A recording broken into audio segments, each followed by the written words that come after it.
시청자 여러분 안녕하십니까? 뉴스앤 이슈 시작합니다. 먼저 오늘의 주요 뉴스부터 보시겠습니다. 경찰이 백현동 개발 특혜 의혹을 비롯한 이재명 의원 관련 수사에 본격적으로 나서면서 여야의 정치 보복 공방이 가열되고 있습니다. 윤석열 대통령은 민주당 정부 때는 안 했느냐고 반문하면서 정상적인 사법 시스템이라고 강조했습니다. 2년 전 서해상에서 북한의 총격으로 숨진 공무원의 유족이 같은 어업지도선에 탔던 동료들의 진술 조서를 공개했습니다. 당시 방수복이 어업지도선에 그대로 있었는데도 월북으로 발표했다며 문재인 전 대통령 고소 등 법적 대응에 나서겠다고 밝혔습니다. 고강도 긴축과 경기 침체에 대한 우려로 뉴욕 증시가 급락하면서 코스피도 장 초반 한때 2,400선이 무너지며 하락세를 피하지 못하고 있습니다. 국내 증시 대표주인 삼성전자는 장중 1년 7개월 만에 가장 낮은 5만 원대로 떨어졌습니다. 정부가 코로나19 확진자 7일 격리 의무를 현재대로 유지하기로 했습니다. 한덕수 국무총리는 격리 의무를 완화하면 재확산 시기를 앞당길 수 있다며 4주 단위로 상황을 재평가하겠다고 밝혔습니다.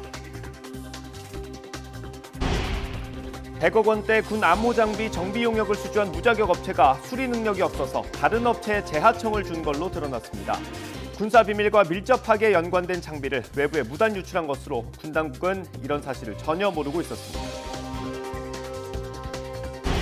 마약류로 지정된 식욕 억제제를 불법으로 거래한 10대들이 무더기로 경찰에 적발됐습니다. 살을 빼려는 10대들이 SNS와 택배를 이용해 손쉽게 사고 팔았는데 환각과 환청 등 심각한 부작용이 우려되고 있습니다.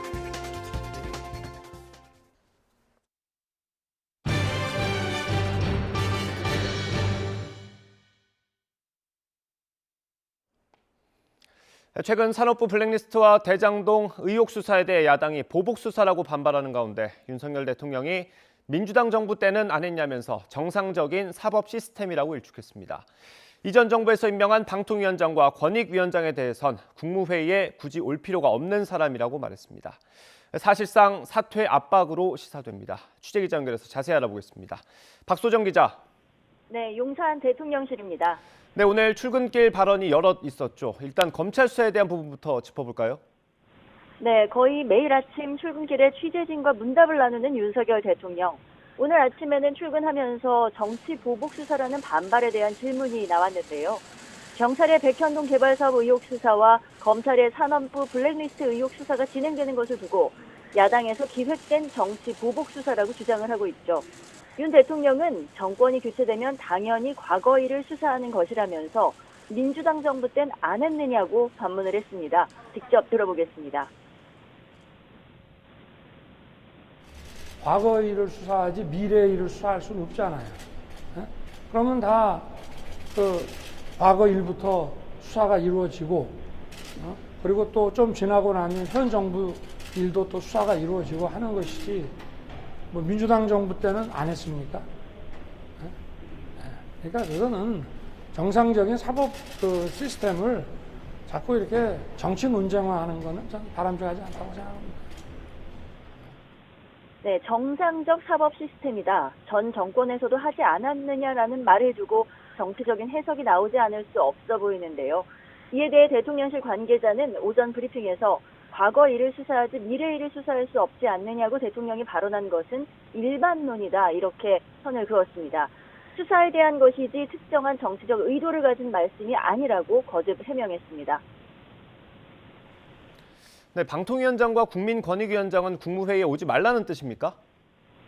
네, 현재 문재인 정부에서 임명됐지만 임기가 남아있는 두 위원장이 있죠. 전현희 국민권익위원장 그리고 한상혁 방송통신위원장인데요. 법적으로는 국무회의 필수 참석 대상이 아니지만 부처 설립 이후 두 위원장은 통상 회의에 참석해왔는데 앞서 지난 14일에 한덕수 국무총리 주재로 진행된 국무회의에서 참석 대상이 아니라는 통보를 받고 논란이 일었습니다. 윤 대통령은 오늘 출근길에 이렇게 말했습니다. 국무회의에 굳이 올 필요가 없는 사람까지 배석시켜서 회의할 필요가 없지 않느냐 이렇게 밝혔는데요. 들어보겠습니다. 굳이 올 필요 없는 사람까지 다 배석시켜서 국무회의를 할 필요가 있나 하는 생각은 있습니다. 물러나줬으면 좋겠다는 생각이 드신가요? 자, 그러면 임기가 있으니까 그 자기가 알아서 판단할 문제 아니겠습니까? 비공개 논의를 많이 하는데 필수 요원이나 국무위원이 아는 사람들이 앉아있으면 다른 국무위원들이 주저할 수밖에 없다고도 언급했습니다. 사실상 사퇴를 압박하는 말로 풀이가 되는데요. 반면 임기가 있으니 자신들이 알아서 판단할 문제라고 답한 것은 공을 두 사람에게 넘긴 거로 볼 수 있습니다. 전 위원장 임기는 내년 6월 말, 한 위원장 임기는 내년 7월까지로 모두 1년가량 남아 있습니다. 네, 서해 피살 공무원 사건에 대해서도 언급이 있었죠. 네, 그렇습니다. 윤석열 대통령은 정부가 정부 공개 청구 소송 항소도 취하했지만 봉인된 핵심 자료는 공개가 어려운 데 대해 후속 조치가 앞으로 진행되지 않겠느냐, 지켜봐달라 이렇게 말했습니다. 봉인된 관련 정보 공개를 위한 추가 조치가 있을 것임을 시사한 발언으로 해석됩니다. 수사 결론이 바뀐 것을 두고 신구 권력 갈등이라는 분석이 나오는 것에 대해선 매번 정치 권력적으로 해석하느냐 이렇게 반박했고요. 대선 때 유족을 만나 대통령이 되면 억울함이 없도록 하겠다고 말했었고 정부가 계속 항소하는 것이 맞지 않다고 보고 취하한 것이라고 설명을 했습니다. 이에 대해 대통령실 관계자는 다음 절차를 지켜보자는 얘기는 유가족이 재수사를 요청해 검찰 재수사가 이루어질 경우 고등법원의 영장을 청구해 받아서 전 정부 기록물을 열람하는 절차가 있을 수 있다고 설명을 했습니다. 또 김건희 여사가 최근 역대 대통령 부인들을 만난 데 이어 오늘도 유공자들과의 오찬을 함께하는 등 광폭 행보라는 평가가 나오는 데 대해서는 윤 대통령은 오늘 일정도 역대 대통령 부부가 다 참석했다고 하니까 하는 것이지 특별한 이유는 없다고 답했습니다. 김 여사의 행보를 두고 조용한 내조를 넘어서 활발한 공개 행보가 아니냐는 해석에는 일단 선을 그은 겁니다. 대통령실은 김 여사 지인 동행 논란, 사적 태영 논란 등이 잇따르고 있어 제2부속실을 부활시켜야 한다는 목소리가 커지고 있는데 이에 대해서는 여론을 지켜보면서 논의하는 것으로 전해졌습니다. 지금까지 용산 대통령실에서 YTN 박소정입니다. 네, 윤석열 대통령은 경제 정책에 대한 비판에는 적극적으로 반박했습니다. 지난 정부의 징벌 과세가 심했고 정상화해야 한다고 말했습니다. 직접 들어보겠습니다. 라는 어제 와이도믹스에 대해서 부자 감사라는 비판을 일고 있는데 어떻게 설명해 주시죠? 그럼 하지 말까? OECD 평균 법인세라든지 이런 것들을 좀 지켜줘야 기업이 경쟁력이 있고 그렇게 해야 또 여러 가지 부가가치가 생산이 되지 않겠습니까? 그리고 지난 정부 때 종부세 이런 것들은 거의 세금이라는 거는 징벌적으로 하는 게 아니거든요. 근데 징벌 과세로 좀 과도하게 됐기 때문에 그거를 좀 정상화해서 아무래도 경제가 좀 숨통이 틔어지게 되면 모두에게 다 도움이 되지 않겠나. 기업이 제대로 뛸 수 있게 해줌으로써 시장 메커니즘이 역동적으로 돌아가게 만드는 것이 또 중산층과 서민에게 큰 도움이 된다고 생각하기 때문에 그렇게 하는 것이고. 국회에선 보복수사 논란이 계속되고 있습니다. 국민의힘은 문재인 정부가 하면 적폐청산이고 윤석열 정부가 하면 정치 보복이냐고 지적했습니다. 더불어민주당은 윗선을 겨냥하는 기획된 정치 보복을 중단하라고 반발하고 있습니다. 국회 연결해 보겠습니다. 김승환 기자. 네, 국회입니다. 네, 전 정권 인사들에 대한 수사를 놓고 여야가 공방을 벌이고 있죠. 네, 국민의힘은 이미 지난 정부 때 고소고발이 들어왔다가 묵혀둔 걸 지금 검찰이 수사하고 있는 거고 이른바 블랙리스트 사건은 이명박, 박근혜 정부 때 사람들도 다 처벌받았다면서 수사에 문제가 없다고 주장했습니다. 자신들이 할 때는 적폐청산이고 윤석열 정부에서 하는 것은 정치 보복이라고 주장하는 것은 이해할 수가 없는 일이고요.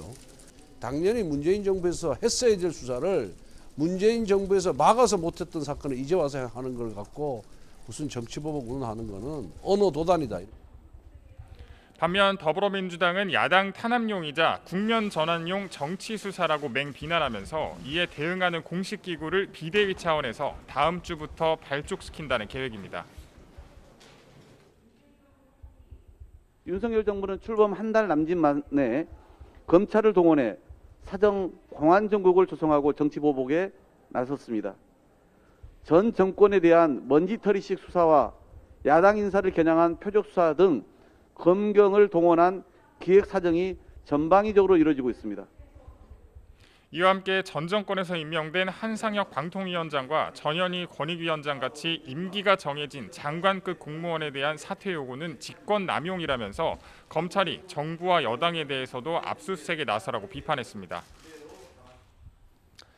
네, 서해 공무원 피살 사건에 대해서 정부가 입장을 바꾼 걸 두고는 어떤 얘기가 나오고 있습니까? 네, 국민의힘은 대북 저자세와 북한의 눈치 보기가 자국민 생명보다 우위에 있었다면서 누가 어떤 경위를 거쳐 대한민국 공무원의 죽음을 왜곡하고 유가족의 명예를 훼손했는지 밝히라고 주장했습니다. 박근혜 전 대통령이 7시간 동안 뭘 했느냐, 사고를 제대로 챙기지 않았다, 이런 얘기를 했습니다. 정작 본인은 우리 국민이 적군에게 처참하게 죽어가는 동안 아무런 조치를 하지 않았습니다. 국민의힘 하태경 의원은 CBS 라디오에서 피살 공무원을 월북으로 결론낸 상태에서 짜맞춘 수사를 했다고 해경에서 의원실에 양심 선언을 했다고 주장하기도 했습니다. 반면 더불어민주당은 사건 당시와 정부의 판단이 바뀐 게 정치적 이해관계가 아닌지 의문을 지울 수 없다면서도 이 문제가 유족과 관련된 만큼 공식적인 반응을 자제한 채 상황을 예의주시한 모습입니다. 정권이 바뀌고 한 달 만에 이렇게 판단이 바뀐 부분에 대해서 명확한 근거를 내놓지 못하고 어정쩡하게 결론을 낸 것으로 보입니다. 또 당시 청와대가 보고받은 기록물 일체를 공개해야 한다는 주장에 대해선 확정된 것이 없어서 정해진 것은 없다는 입장입니다. 지금까지 국회에서 YTN 김승환입니다. 네, 보신 것처럼 정치권에서도 논란이 되고 있는 일입니다. 2년 전 서해상에서 북한의 총격으로 숨진 공무원의 유족이 같은 어업지도선에 탔던 동료들의 진술조서를 공개했습니다. 숨진 공무원의 방수복이 어업지도선에 그대로 있었다는 사실을 해경이 숨기고 월북으로 발표했다고 주장했습니다. 취재기자 연결합니다. 우철희 기자. 네, 사회일부입니다. 네, 동료 공무원들의 진술조서 내용 전해주시죠. 네, 지난 2020년 9월 서해상에서 북한의 총격으로 숨진 해양수산부 소속 공무원 이대준 씨의 유족이 조금 전 기자회견을 열었습니다. 어제 대통령실의 정보공개소송 항소 취하와 잦은 월북이 아니라는 해경과 국방부 발표에 대한 입장 그리고 향후 대응 방향을 밝히는 자리입니다. 유족들은 숨진 공무원 이대준 씨의 명예회복 차원에서 실명을 사용해도 된다고 동의했습니다. 특히 오늘 가장 관심을 끈 부분은 해경이 유족들에게 전달한 숨진 공무원의 동료들이 진술한 조서입니다. 숨진 공무원 이 씨와 같은 어업지도선 무궁화 7호에 탔던 7명이 진술한 내용이 담겼습니다. 월북을 하려면 방수복을 입고 바다에 들어갔어야 하는데 그냥 들어갔다는 건 월북이 아닌 자살로 생각되는 부분이라면서 숨진 공무원 방에는 방수복이 그대로 있었다는 진술이 있었습니다. 유족들은 이 부분에 대한 해경의 언급이 그동안 전혀 없었다면서 선택적으로 증거를 수집해서 월북으로 발표한 것으로 보인다고 비판했습니다. 또 다른 동료의 진술조서엔 월북이라고 나오는 게 터무니없는 말이라 깜짝 놀랐다는 내용도 담겼습니다. 유족들은 이대준 씨의 아들이 윤석열 대통령에게 보낸 편지도 공개했습니다. 대통령님, 제 아버지 성함은 이대준입니다. 제 아버지는 월북자가 아닙니다. 세상에 대고 떳떳하게 아버지 이름을 밝히고 월북자가 아니라고 소리치고 싶었습니다. 라는 내용이 담겼습니다. 유족들은 또 문재인 정부를 향해서 스스로 자초한 추정과 혼선, 입증 불가한 내용을 근거로 무자비하게 주장했다면 이제는 진실의 시간으로 되돌려야 한다고 강조했습니다. 그러면서 향후 대응 방향도 밝혔습니다. 먼저 문재인 전 대통령이 숨진 공무원 사건과 관련해서 보고를 받고도 무대응으로 일관했다면 직무유기죄, 방치하도록 지시했다면 직권남용죄로 고소할 예정이라고 밝혔습니다. 이어 현재 대통령 지정 기록물에 대한 정보 공개를 청구한 상태인데 공개가 거부될 경우에는 행정소송을 진행하겠다고 언급했습니다. 지금까지 사회일부에서 YTN 우철입니다. 밥상 물가가 계속 오르고 있죠. 가격 변동이 적은 편인 젓갈류 가격도 오르고 있습니다.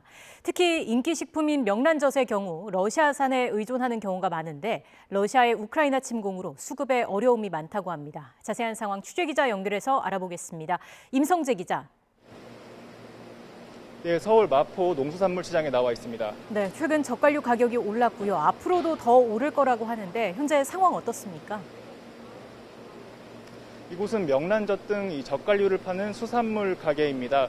보통 이 젓갈류 같은 경우는 이제 굉장히 가격 상승이나 하락폭이 적은 편인데요. 지난 2월 러시아의 우크라이나 침공 탓에 가격에 상당히 영향을 받았다고 합니다. 그럼 직접 보시면서 설명 들어보도록 하겠습니다. 먼저 인기 식품인 명란젓입니다. 1년 전에 비해 킬로그램당 26,000원에서 28,000원으로 올랐습니다. 문제는 러시아산 명란 수입에 차질이 생기면서 최대 4,000원 정도 가격이 더 오를 것이란 점입니다. 다른 젓갈리도 상황은 비슷한데요. 2년 사이 오징어젓은 16,000원에서 2만 원으로 올랐고 낙지젓 역시 14,000원에서 16,000원으로 올랐습니다. 원재료 가격 상승에 더해 양념 등 조미료 가격이 크게 오른 것도 주요 원인이라는 설명입니다. 그럼 사장님의 발언 직접 들어보시겠습니다. 제가 밑반찬 같은 경우는 토속식품이기 때문에 가급적인 가격이 안 오르는 형국인데 제가 30년 동안 해보면서 이렇게 가격이 여러 가지로 다 같이 오르는 건 처음입니다. 네, 다른 농산물 가격도 여전하죠. 농수산물 시장 분위기는 어떻습니까? 네, 점심시간이 되면서 점차 손님이 모이고 있지만 계속 한산한 모습입니다. 아무래도 전반적인 물가가 오르면서 이 상가를 찾는 손님들의 발길이 뚝 끊긴 탓입니다. 농산물의 경우 안 그래도 높은 물가에 가뭄까지 겹치면서 예년에 비해 크게 올랐습니다. 오른 물가는 1년 전 농산물 가격을 비교해보면 확연히 눈에 띄는데요. 이 배추 가격은 포기당 4,100원 수준으로 지난해 같은 달 가격에 비해 30%가량 올랐습니다. 이 무 가격 역시 하나당 1,900원 수준으로 지난해 같은 기간과 비교해 20% 정도 올랐습니다. 특히 마늘의 가격이 크게 올랐다는데 이 상품을 구하고 싶어도 구하기 어렵다고 합니다. 마늘도 이런 게 처음 나왔을 때 2만 원 시작하다가 지금은 4만 원도 없어요. 반접에 4만 원도 없어 지금. 지금 이런 거 오늘 사올라 했더니 4만 원이 넘고 지금 육족 같은 거 10만 원이 넘어버린다고. 정부는 이달부터 배추, 무 등 4만 톤을 수매에 비축하고 가격 상황을 점검해 농산물 물가를 안정시킬 계획이지만 상황은 녹록지 않습니다. 지금까지 서울 마포 농수산물 시장에서 YTN 임성재입니다. 경기 침체 우려로 미국 증시가 급락하자 코스피도 하루 만에 휘청거리고 있습니다. 삼성전자는 1년 7개월 만에 5만 원대로 떨어진 채 거래되고 있습니다. 취재기자 연결하겠습니다. 강희경 기자. 네, 경제부입니다. 네, 오늘 코스피가 또 다시 떨어졌다고요? 네, 코스피는 41.69포인트, 1.7% 내린 2409.72에 장을 열었습니다. 개장 직후에는 한때 2.3% 넘게 떨어지면서 2400 밑으로 내려앉았는데요. 장중 2400선 붕괴는 1년 7개월여 만입니다. 다만 시간이 지날수록 조금씩 낙폭을 줄여 지금은 2410에서 2420대 수준입니다. 시가총액 1위인 삼성전자는 5만 전자로 추락했습니다. 어제보다 2% 가까이 떨어진 5만 9천 원대에 거래되고 있는데요. 삼성전자 주가가 장중 6만 원 아래로 내려간 건 1년 7개월 만에 처음입니다. 코스닥 지수도 1.77% 내린 787.97에 시작해 780대 안팎을 오르내리고 있습니다. 어제 미국의 이른바 자이언트 스텝에도 이를 예상했던 국내 주식시장은 소폭 반등하는 모습을 보였는데요. 하루 만에 추세가 바뀐 겁니다. 미국의 금리 인상 이후 스위스와 영국 등 주요국의 긴축 행보가 이어지면서 유동성 축소와 경기 침체 우려가 재확산한 것으로 보입니다.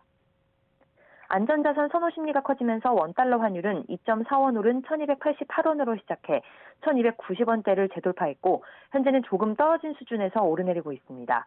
앞서 미국의 급격한 금리 인상에도 반등했던 뉴욕 증시는 경기 침체 우려가 커지며 다우지수가 1년 5개월 만에 3만 선 아래로 떨어졌고 나스닥 지수는 4% 넘게 폭락했습니다. 유럽 주요국 증시도 각국 중앙은행의 잇따른 금리 인상으로 경기 침체 공포가 커지면서 대부분 급락세를 보였습니다.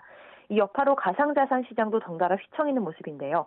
대표적으로 비트코인은 하루 전보다 10% 가까이 폭락해 2만 달러 선을 간신히 유지하고 있습니다. 지금까지 경제부에서 YTN 강희경입니다. 미국에서 40년 만에 인플레이션이 진정될 기미가 보이지 않는 가운데 지지율이 하락하고 있는 바이든 대통령이 인플레이션 잡기에 안간힘을 쓰고 있습니다. 바이든 대통령은 인플레이션 책임론을 반박하는 한편 물류 비용을 낮추기 위한 법안에 서명하고 에너지 안보 정상회의도 주재할 예정입니다. 김진호 기자의 보도입니다. 최근 미국 소비자 물가 지수가 40년 만에 최고치를 기록하는 등 인플레이션이 진정되지 않으면서 바이든 대통령의 지지율도 취임 후 최저치를 보이고 있습니다.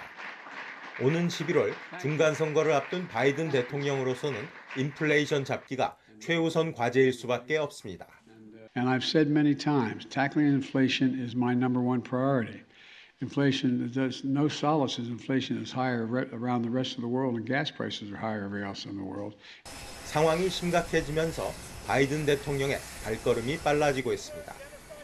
다음 달 산유 부국인 사우디아라비아를 방문하는 데 이어 에너지와 식량 안보 현안을 논의하는 정상급 화상회의도 개최하기로 했습니다. 오바마 대통령이 2009년 설립해 25차례 열렸으나 트럼프 행정부에서 중단한 에너지 기후 포럼 정상회의를 바이든 대통령이 부활시킨 것입니다. 물가 상승의 원인 중 하나인 물류 비용을 낮추기 위한 해상 선적 개혁 법안에도 서명했습니다. 상품 가격에 반영되는 물류 비용을 줄이기 위해 해상 운송 업체를 압박하는 법안입니다. While families and businesses struggled around the world, these carriers made $190 billion in profit in 2021, 7 times higher than the year before. 이처럼 인플레이션 잡기에 안간힘을 쓰고 있는 바이든 대통령은 AP통신과의 인터뷰에서 경기 침체가 불가피한 것은 아니라고 밝혔습니다. 바이든 대통령은 역대 최저 수준인 3.6%의 낮은 실업률과 미국의 상대적으로 강한 성장세를 이유로 꼽으며 세계 어느 나라보다도 인플레이션을 극복할 강력한 위치에 있다고 말했습니다. YTN 김진호입니다. 코로나19 확진자의 격리 의무 기간이 현행대로 유지됩니다. 앞으로 4주 단위로 상황을 재평가해서 방역 지표가 기준을 충족하면 격리 의무 조정 여부를 검토하기로 했습니다. 취재기자 연결합니다. 최명신 기자. 네, 최명신입니다. 네, 정부가 코로나19 확진자에 대한 격리 의무를 현행대로 유지하는 쪽으로 정리를 했죠. 네, 정부가 확진자 격리 의무를 현행대로 7일간 유지하기로 했습니다. 의료, 대응 여력 등 일부 지표는 달성됐지만 사망자 숫자 등이 아직 충분히 감소하지 않았고 격리 의무를 완화할 경우 재확산 시기를 앞당길 수 있다고 판단했습니다. 정부는 확진자 격리 의무를 해제하면 이를 유지할 때보다 8월 말에 환자 발생이 8.3배 늘어날 것으로 예측했습니다. 정부는 사망자 숫자와 치명률 등의 지표를 토대로 4주마다 상황을 다시 평가해 격리 의무 전환 여부를 결정하겠다고 설명했습니다. 정부는 이후 도중에라도 지표가 충족되면 상황을 종합 검토해 격리 의무 전환 여부를 결정할 계획입니다. 정부는 또 오는 20일부터 요양병원과 관련 시설에서의 일상회복 폭을 확대하기로 했습니다. 요양병원과 시설 입소자의 4차 접종률이 80%를 넘어섰고 가족을 자주 만날 수 없는 안타까운 마음을 고려해 대면 면회를 접종 여부와 무관하게 허용하기로 했습니다. 4차 접종을 완료한 시설 입소자에겐 외박과 외출도 허용됩니다. 다만 어르신의 안전을 고려해 면회 전 사전 예약과 면회객의 PCR 또는 신속 항원 검사는 유지하기로 했습니다. 신규 환자는 어제보다 800명 가까이 적은 7,198명으로 8일째 10,000명 아래를 기록했습니다. 일주일 전 같은 요일보다는 2,000여 명, 2주 전과 비교해선 5,000명 넘게 줄었습니다. 위중증 환자는 16명 줄어든 82명으로 엿새째 두 자릿수를 유지했습니다. 하루 새 숨진 환자는 9명으로 누적 사망자는 24,416명, 치명률은 0.13%입니다. 지금까지 사회부에서 YTN 최명신입니다. 다음 주부터 본격적인 여름 장마가 시작될 거란 전망이 나왔습니다. 극심했던 가뭄 탓에 반가운 소식이지만 시작부터 집중호우를 동반할 가능성이 커서 해가를 넘어 비 피해를 대비해야 할 것으로 보입니다. 취재기자 연결해서 자세한 장마 전망 알아보겠습니다. 정혜윤 기자. 네, 문화생활과학부입니다. 네, 장맛비가 정확히 언제부터 시작될까요? 네, 다음 주 월요일부터 비가 시작됩니다. 먼 남해에 머물던 장마전선이 북상하면서 월요일 오후 제주도부터 비가 내리겠는데요. 화요일과 수요일에는 남부 내륙까지 장맛비가 확산할 것으로 보입니다.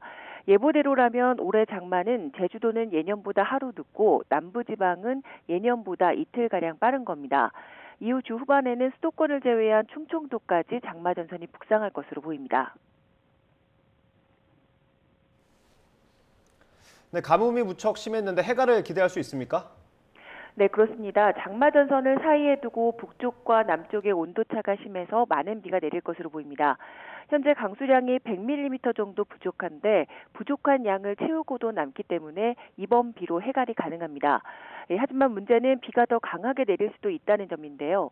기상청은 장마가 시작 초기부터 집중豪雨를 동반해 가뭄 해갈을 넘어 비 피해가 발생할 우려도 있다고 설명했습니다. 또 다음 주 초반에 제주도와 남부까지 장마권에 들면서 누리호 발사 연기의 원인이 빠르게 밝혀진다 하더라도 예비일 내 2차 발사는 사실상 어려울 것으로 보입니다. 지금까지 문화생활과학부에서 YTN 정혜윤입니다. 북한의 추가 핵실험 가능성이 높아진 가운데 미국이 중국에 적극적인 역할을 촉구하고 있습니다. 제이크 설리번 미국 백악관 국가안보보좌관이 중국에 우려를 전달했으며 양국 정상 간 통화도 추진되는 것으로 파악됐습니다. 워싱턴 강태욱 특파원의 보도입니다. 설리번 백악관 안보보좌관과 양제츠 중국 공산당 정치국원이 지난 13일 룩셈부르크에서 회동했습니다. 무려 4시간 반이나 머리를 맞댄 것으로 전해졌습니다. 설리번 보좌관은 특히 북한이 또 다른 핵실험을 준비 중이라는 우려를 전달했다고 밝혔습니다. 그러면서 상황이 어떻게 전개되는지 지켜보자고 말했다는 겁니다.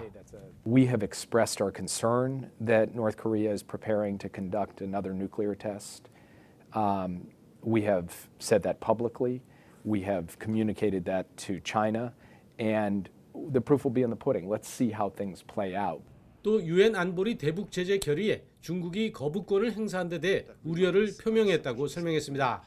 이어 북한이 전제 조건 없는 대화에 호응할 것을 촉구하며 중국의 협력을 주문했다고 덧붙였습니다.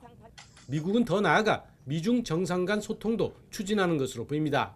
블룸버그 통신은 소식통을 인용해 이르면 다음 달 통화가 이뤄질 수 있다고 전했습니다.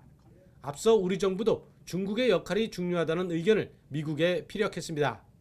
특히 저는 블링컨 장관에게 북핵 문제 해결에 있어 중국의 건설적 역할이 중요하며 중국과 함께 전략적으로 소통해 나가야 한다는 점을 강조하였습니다.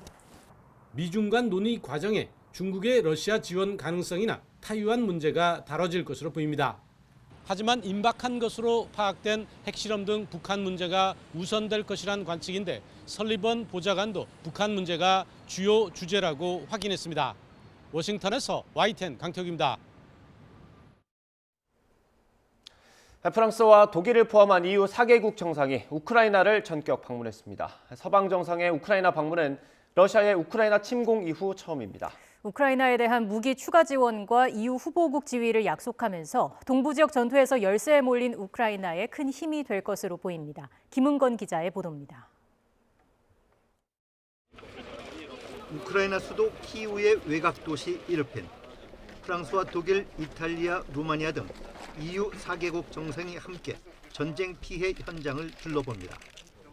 전쟁 초기 집중 공격을 받았고 러시아군의 집단 학살 의혹도 제기된 현장을 보면서 정상들은 분노를 감추지 못합니다. Es ist furchtbar, was dieser Krieg an Zerstörung anrichtet. Es ist umso schlimmer, wenn man sieht, wie furchtbar sinnlos diese Gewalt ist, die wir hier sehen. 정상들은 공습 경보가 울리는 가운데서도 키이우로 자리를 옮겨 젤렌스키 대통령과 회담했습니다. 정상들은 이번 방문이 우크라이나를 위한 유럽의 단결과 지지를 의미한다며 추가적인 무기와 경제 지원, EU 회원국 후보 지지 의사를 밝혔습니다.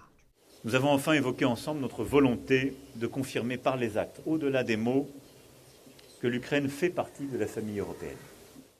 우크라이나의 EU 가입에 미온적이었던 프랑스와 독일이 후보국 지위를 공개 지지하면서 EU 가입의 첫 관문을 넘을 가능성이 커졌습니다. 젤렌스키 대통령은 4개국 정상의 지지에 감사를 표하고 영토 수호를 위해 신속한 중화기 지원을 호소했습니다. Існує пряма залежність. Чим більше потужної зброї ми отримуємо, тим швидше можемо звільняти наших людей і звільняти нашу землю. 다음 주 EU 정상회의에서 27개 회원국 만장일치로 우크라이나가 후보국 지위를 받으면 본격적인 가입 협상에 들어가게 됩니다. 하지만 정식 회원국이 되려면 사회 경제제도 등과 관련한 까다로운 조건을 충족해야 하는 만큼 여러 해가 걸릴 수 있다는 관측도 나옵니다. YTN 김은건입니다.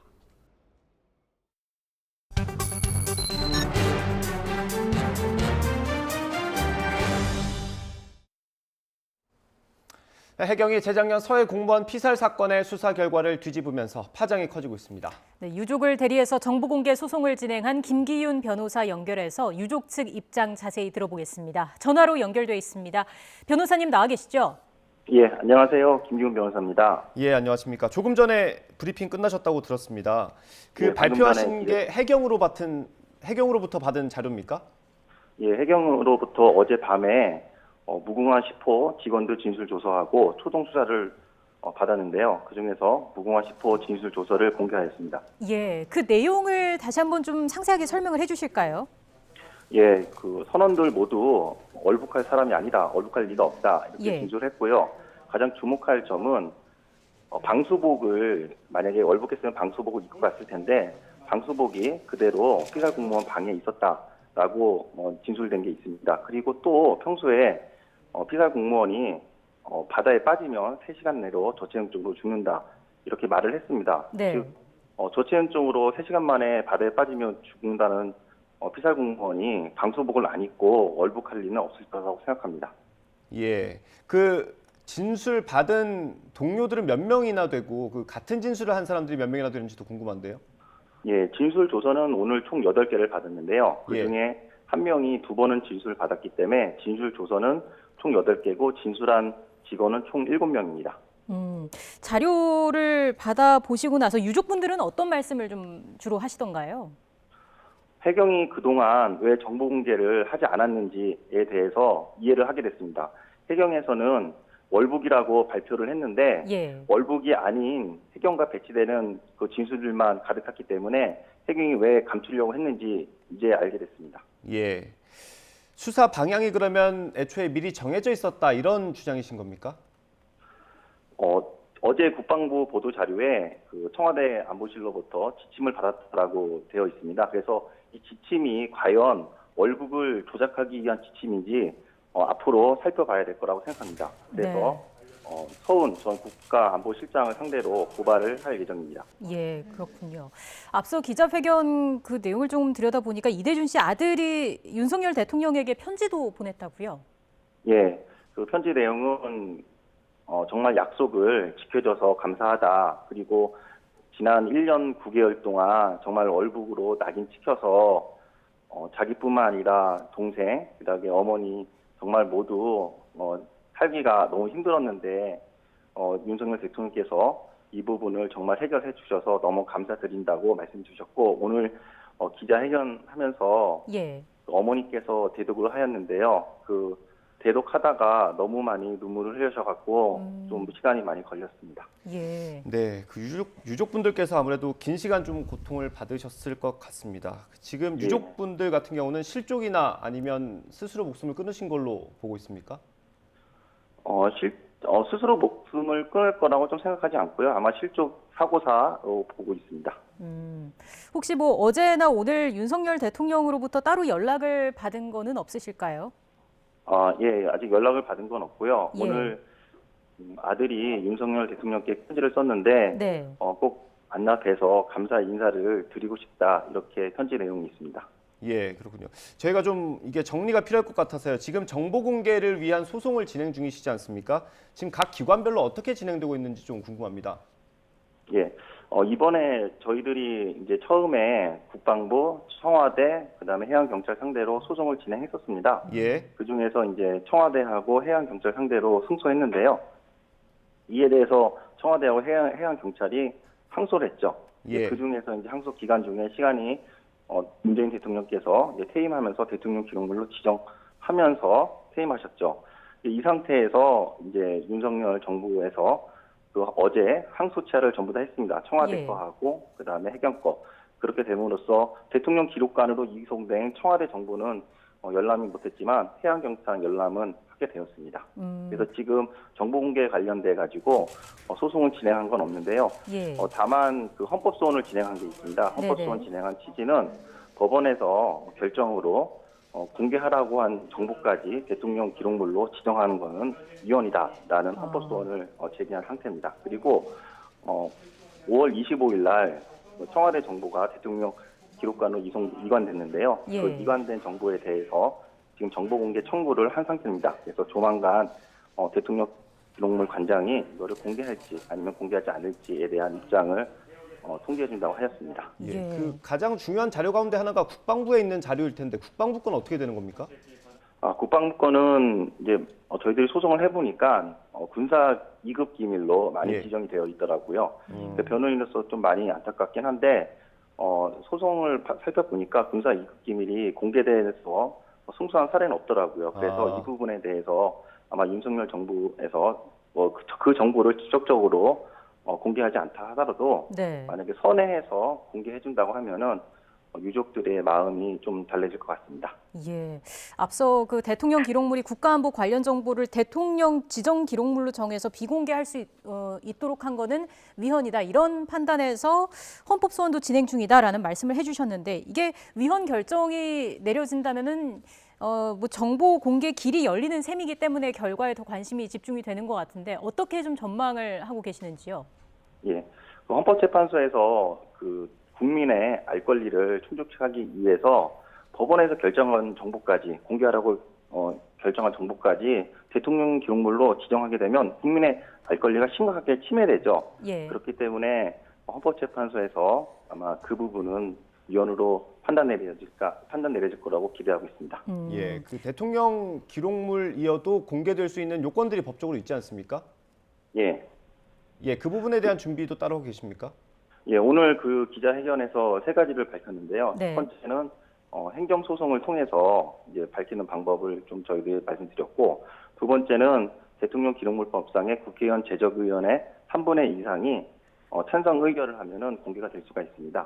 그래서 저희들이 민주당 원내대표와 국민의힘 원내대표께 이 부분을 의결해달라라고 이제 건의문을 할 거고요. 그 다음에 법원에 그 영장이 있으면은 정보 공개가 될 수가 있습니다. 그래서 이 부분에 대해서 문재인 전 대통령께서 피살공무원 사건 관련돼서 보고받은 후 3시간 동안 사망했습니다. 공무원이. 그래서 그 기간 동안에 무엇을 했는지에 대해서 알기 위해서 부득이하게 문재인 대통령에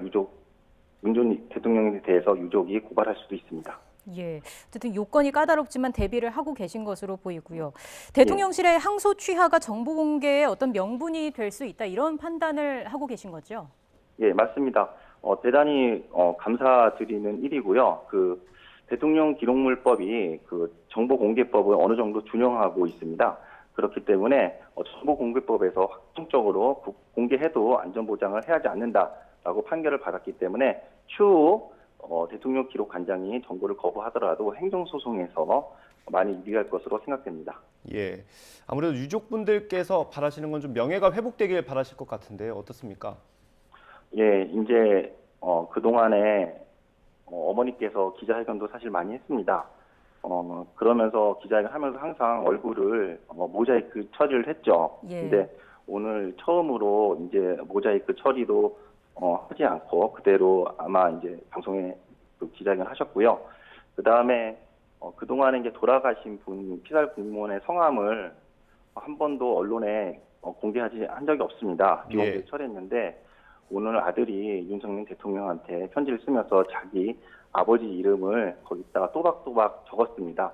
그래서 이제 아버지 이름도 이제 공개됩니다. 그래서 이렇게 명예 회복이 돼서 어머니도 얼굴이 이제 모자이크 처리 안 하고 그다음 아버지 이름도 언론에 정정당당하게 우리 아버지 이름이 뭐다라고 이렇게 밝힐 수 있는 그런 계기가 돼서 저 변호인으로서도 너무 뜻깊습니다. 네.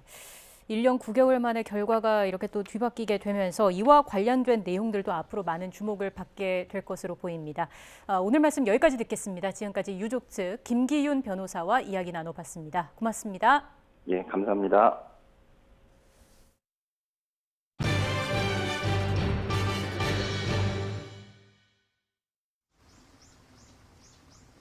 선선함이 감돌았던 어제와 달리 오늘은 다시 여름 더위가 찾아오겠습니다. 오늘 서울의 한낮 기온은 29도까지 오르겠고요. 경북 지역은 대구가 32도를 웃도는 등 30도를 웃도는 곳이 많을 것으로 보입니다. 이에 따라 경북 지역은 올해 첫 폭염주의보가 내려졌습니다. 더위에 지치지 않도록 수분 섭취를 충분히 하는 등 건강관리 잘해주시기 바랍니다.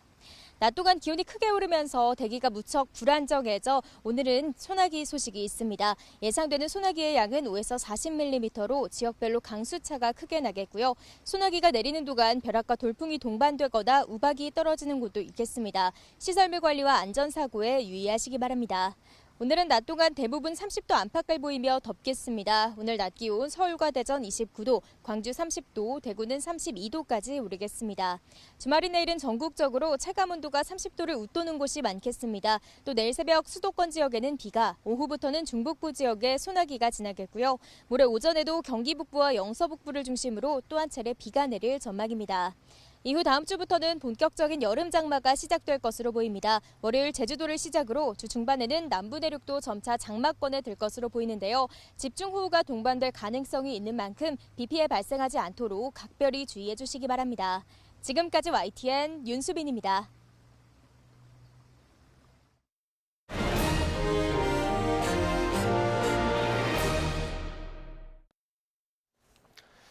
일 년 9개월 만에 수사 결과가 달라졌습니다. 서해에서 피격당한 공무원의 월북을 발표했던 해경이 최종 결과라면서 판단을 뒤집었습니다. 그만한 새로운 증거는 내놓지 못했고 바뀐 건 정권뿐이라는 지적이 나왔습니다. 결과적으로 수사가 정권을 따라간 꼴이 됐습니다. 네, 논란은 자연스레 정치권으로 번졌습니다. 여당은 당시 문재인 정부가 북한의 눈치를 봤던 결과라면서 철저한 진상규명을 예고했습니다. 당시 여당이던 민주당에선 해경이 사실을 호도했다는 반박이 나왔습니다. 무엇보다 근거가 없다는 점을 지적했습니다. 오늘 전국대담 이 내용으로 시작하겠습니다.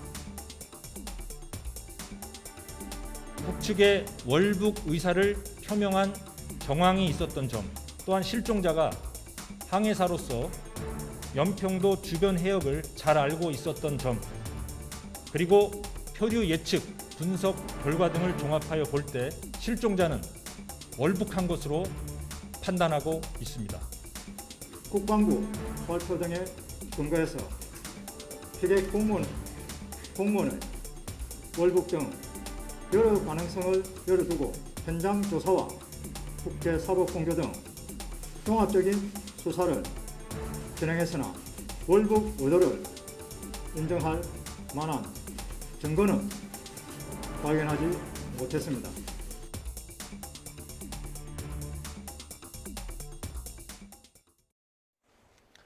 네, 본격적으로 오늘의 정치권 이슈 짚어보겠습니다. 최창열 용인대 교수, 김근식 경남대 교수 두 분과 함께합니다. 어서 오십시오. 안녕하세요. 네. 먼저 교수님, 브리핑 저희가 짧게 준비해보기도 했는데 어떻게 보셨어요? 지난 정권 때 발표가 완전히 다른 거니까 지난 정권 때는 이제 1년 9개월 전 얘기입니다만 월북이라고 사실상 발표했던 거란 말이에요. 이번에 이제 월북을 입증할 만한 증거가 없다라는 거거든요. 그리고 이제 그 정보 공개 청구를 했는데 법원이 받아들였었어요. 근데 이 부분을 이제 청와대가 항소했었죠. 항소를 이제 이번에 국가안보실이 취하했어요. 그러니까 다시 말하면 유족의 이제 정보 공개 청구를 받아들인 거나 마찬가지인데 일단 이 상황이 지난 1년 9개월 전에 발표할 때도 월북을 입증할 만한 자료가 없었고 이번에도 이제 그 결과를 바꿔서 발표했는데 유감을 표명했는데 국가안보실도 그렇고 해경도 그렇고 월북 가능성을 배제하는 결정적 증거가 나와서 입장 바꾼 것도 아니다는 얘기예요. 그러다 보니까 월북이라는 걸 입증도 못하지만 이번에 월북이 아니라는 것도 입증해서 된 것도 아니란 말이에요. 결과적으로 대통령 기록물에 봉인된 게 있어요. 그 당시에 국방부가 수사한 거라든지 이런 부분들에 대해서 그 기록을 보지 않으면 실체적 진실은 규명하기 어려울 것 같아요. 그렇다면 지금 민주당하고 아까도 이제 말씀하신 것처럼 레포트에서 지금 민주당은 이게 정권이 바뀌어서 이게 뒤바뀐 거 아니냐, 어떤 실체적 어떤 증거를 가지고 한 게 아니지 않냐 이런 입장이잖아요. 지금 민주당이 말이죠. 당시 여당이었으니까. 그러려면은 지금 이제 대통령 기록물을 해제하려면 몇 가지 조건이 있잖아요. 국회 제적의원 3분의 2의 동의가 필요하다든지 서울고등법원장의 영장 발부가 있거나 이러면 된단 말이죠. 그렇다면 민주당이 정 그렇게 얘기를 한다면 지금 다수 의석이 민주당이니까 어쨌든 민주당과 국민의힘의 입장이 다른 거란 말이에요. 어쨌든 이게 대단히 안보적이고 이게 아주 이념적인 부분이 지금 결합돼 있는 거잖아요. 이게 아주 예민한 부분이고 그래서 우리나라 국민이 월북했느냐 월북하지 않았냐는 게 굉장히 중요한 것이고 그 당시 또 피살됐었잖아요. 또 뭐 수각을 했었고 그런 여러 가지 논란이 있었기 때문에 이 부분은 계속 해봐야 양당이 또 공방을 갈 수밖에 없다. 이제 증거나 근거를 알기 위해서는 대통령 기록물을 해제할 수밖에 없어요. 그러려면 민주당이 협조해라. 네. 3분의 2가 될 수 있잖아요. 민주당이 협조한다면. 그래서 진실을 밝혀야죠. 언제까지 또 이 이슈 가지고 가겠습니까? 저희가 지금부터 다뤄볼 내용들을 간략하게 다 정리를 한번 쭉 브리핑을 해주신 것 같은데 김 교수님께서는 어제 발표에서 어떤 부분을 좀 눈여겨보셨습니까? 일단 이게 이제 정쟁으로 비화가 되면 예. 신구 권력 간의 갈등이다. 그리고 이제 정권이 바뀌니까 이전 정권 흠집 내게 하려고 윤 정권이 무리하게 하는 게 아니냐, 뭐 이런 식의 이제 민주당 쪽에서는 비난이 있는 것 같아요. 그리고 이제 우리 윤석열 정부 쪽에서는 지난 문정부 때 지나치게 북한을 눈치를 보면서 대북 저자세로 당시 종전선언에 집착해서 우리 죄 없는 대한민국 공무원의 죽음을 방치했다. 이런 식의 이제 발표를 이번에 사실은 그런 의도에서 한 것으로 지금 추정을 하지 않습니까? 저는 그래서 신구 권력 간의 갈등이라든지 새로 들어온 정권이 이전 정권을 이렇게 죽이려고 한다든지 이런 식의 관점으로 정치가 비화되는 건 저는 굉장히 바람직하지 않다고 보고요. 문제는 최 교수님 말씀하신 것처럼 실체적 진실이에요. 그러니까 이제는 이걸 덮을 수가 없습니다. 그러니까 문재인 정부 때 2020년 9월에 발표한 걸 2년도 안 돼서 똑같은 대한민국 정부 해양경찰청, 똑같은 대한민국 정부 국방부에서 전혀 다른 발표를 했잖아요. 그러면 어느 나라가 대한민국 정부의 안정성을 믿겠습니까? 그리고 어느 국민이 대한민국 정부의 기관의 일관성을 믿겠습니까? 이건 이제 있을 수 없는 일이에요. 이미 불거진 일이기 때문에 이걸 정치적으로 정쟁화시키는 게 아니라 대한민국 정부의 안정성과 일관성과 신뢰성을 위해서라도 여야가 자 그러면 이제 진실을 밝히자. 밝힐 수밖에 없는 겁니다. 이제는 뭐 이게 그렇다고 이걸 다 뒤집게 뭐 덮겠습니까? 저는 그렇기 때문에 민주당이 억울하다면 정보 공개에 적극 동의해주고 또 문 대통령도 억울하다면 문 대통령 스스로도 대통령 기록물 지정한 거 해제해주고 그리고 그렇게 또 안 된다면 제가 볼 때 아까 유가족 그 기자회견 한 것처럼 그 유가족이 얼마나 억울하고 비통하겠어요? 제가 볼 때는 당연히 고소를 하죠. 문 대통령도 고소하고 청와대 안보실 관계자 고소할 겁니다. 고소하면 사법 절차를 받게 되고 형사사건으로 취급이 되면 수사상 필요에 의하면 고등법원장이 영장 발부하면 됩니다. 이걸 막을 수가 없어요. 저는 그래서 민주당, 그다음에 국민의힘, 또 윤석열 정부, 문재인 대통령 대한민국 정부의 공정성과 신뢰성과 안정성을 위해서 정치적 계산하지 말고 정보 다 까서 보여주고 누가 잘못한 것인지, 누가 거짓말하고 있는 것인지, 누가 숨긴 것인지 밝혀야 된다고 생각합니다.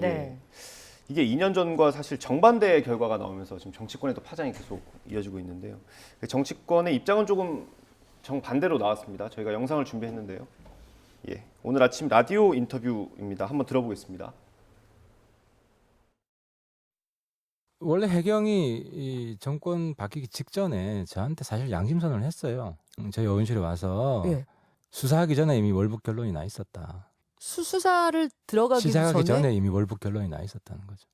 정부가 국방부에서도 그렇고 청와대에서도 그렇고 자기들 이제 그 감청 자료 있잖아요. 군의 감청 자료는 해경 게 아니잖아요. 그러니까 그걸로 이미 월북 결론을 내렸고 감청에 월북 내용이 있어서 월북이라는 큰 방향의 수사 결론이 나 있었고 나머지는 이걸 정당화하기 위해서 다 짜맞춘 억지로 짜맞춘 이런 수사였었어요.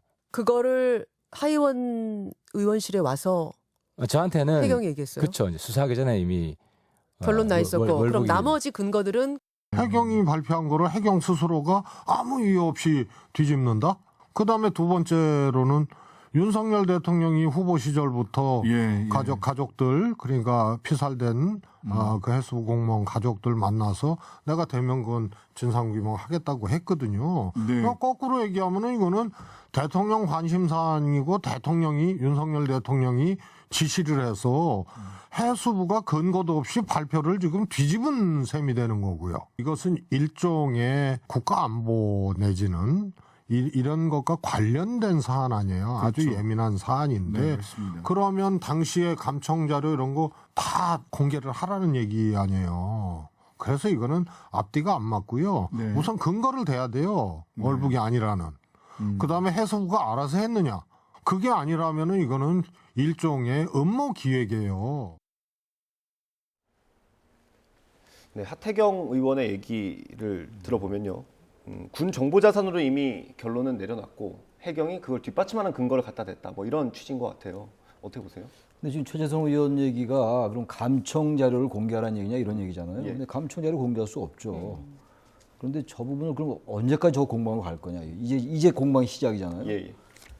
지금 정권 바뀌고 나서 지금 뭐 경제 정책도 그렇고 모든 게 다 바뀌는 상황인데 특히 이 부분은 다른 부분과 달리 아주 예민한 부분이에요. 이거는 뭐 지난 그 1년 9개월 전도 아주 그때 여야의 공방이 심했잖아요. 근데 아무튼 간에 그때 정부는 자진월북으로 이제 판명을 했던 거란 말이에요. 그리고 그때 이제 그 북한에 의해서 이제 인지됐을 때, 그리고 나서 6시간 있다가 이제 사살되고 소각됐는데, 그동안 사실 정부가 별로 한 일이 없다라는 지적이 많이 있었어요. 그러니까 그런 부분을 다 이제 얘기를 꺼내면은 그때로 다시 돌아가는 거거든요.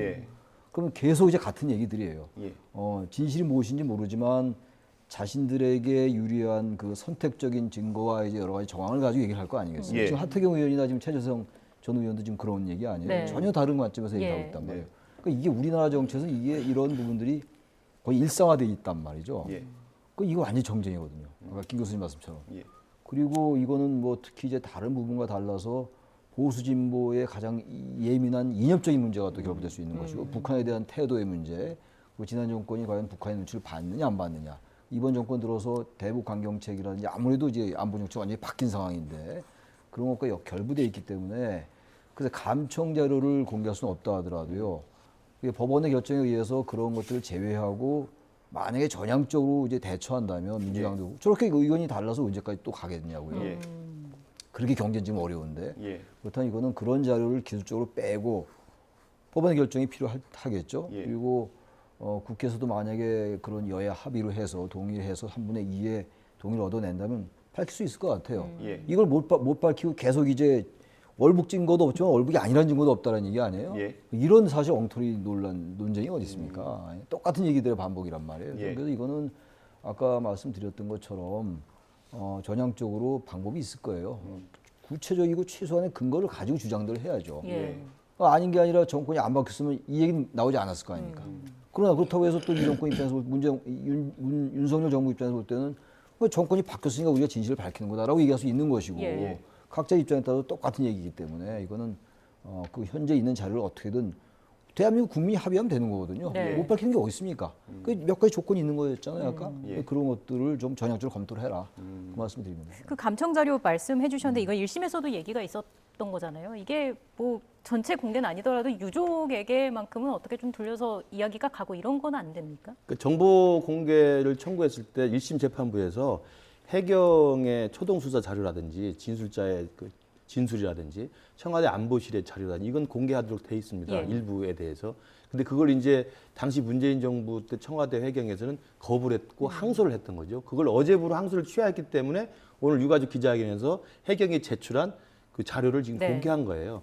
근데 이제 국방부가 초기에 가졌던 자료들은 1심 재판부에서도 공개를 못 하도록 돼 있습니다. 그건 이제 우리가 북한 군의 동향들을 탐지할 때 감청을 많이 하는데 감청을 할 때 우리 군이 어떤 전략 자산과 어떤 정보 자산을 이용해서 어디에서 어떤 방식을 하는지가 간접적으로 드러날 수가 있기 때문에 그 국가안보상 민감한 부분이어서 공개를 하지 못하도록 되어 있습니다. 아까 최재성 의원이 말한 것도 그건데 근데 그것을 빼고 하더라도 중요한 건 청와대 안보실 자료는 공개하라고 1심에서 나왔던 거고 이제 윤석열 정부 들어서 그 항소를 취하했기 때문에 공개를 하게 돼 있습니다. 근데 지금 법적으로 문재인 정부가 끝나면서 대통령 지정 기록물로 지금 지정을 해놓고 나간 상태이기 때문에 못 열어본다는 거 아닙니까? 15년 동안. 그러니까 그 부분에 대한 것들이 있기 때문에 저는 이게 뭐 과도하게 지금 윤석열 정부로 바뀌니까 해경이 눈치 보고 근거도 없이 월북이 아닌 것으로 했다고 민주당이 주장을 하잖아요. 그럼 민주당 말이 맞는지 확인하면 자료를 다 공개하면 되는 겁니다. 뭐 어려울 게 있습니까?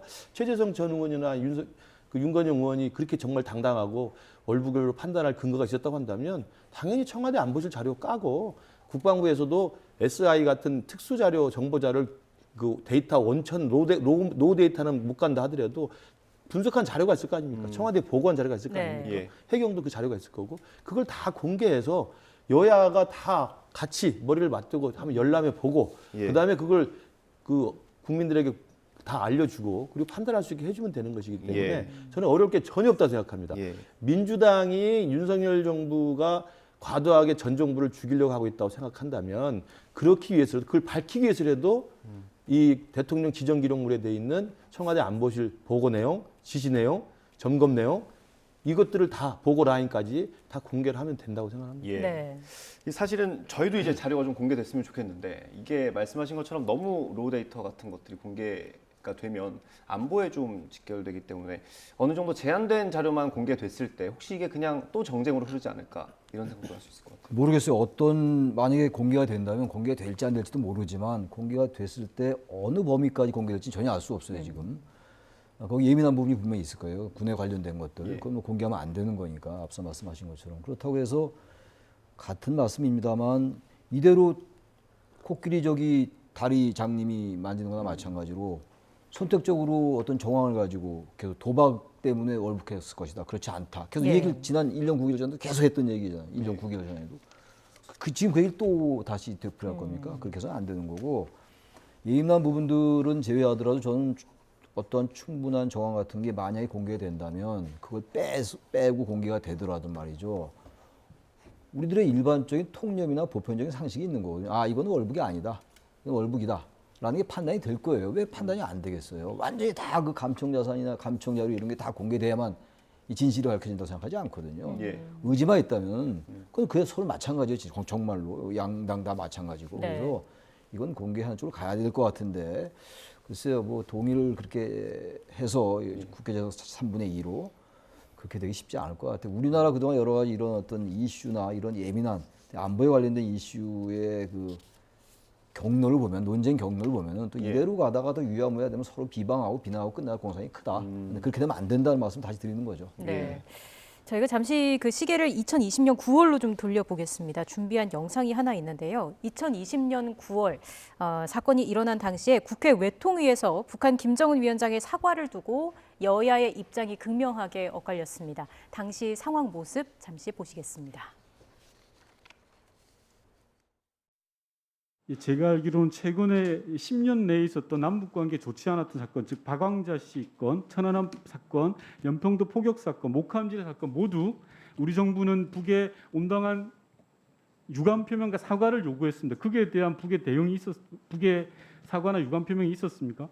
이렇게 명시적인 표현이 있었던 적은 없었던 걸로 저는 기억합니다. 오늘 우리가 발표한 북측의 그런 태도 를 어떻게 평가하시고 과거의 사례와 비해서 어떤 것이 달라졌다고 보시는지 통일부 장관께 여쭙습니다.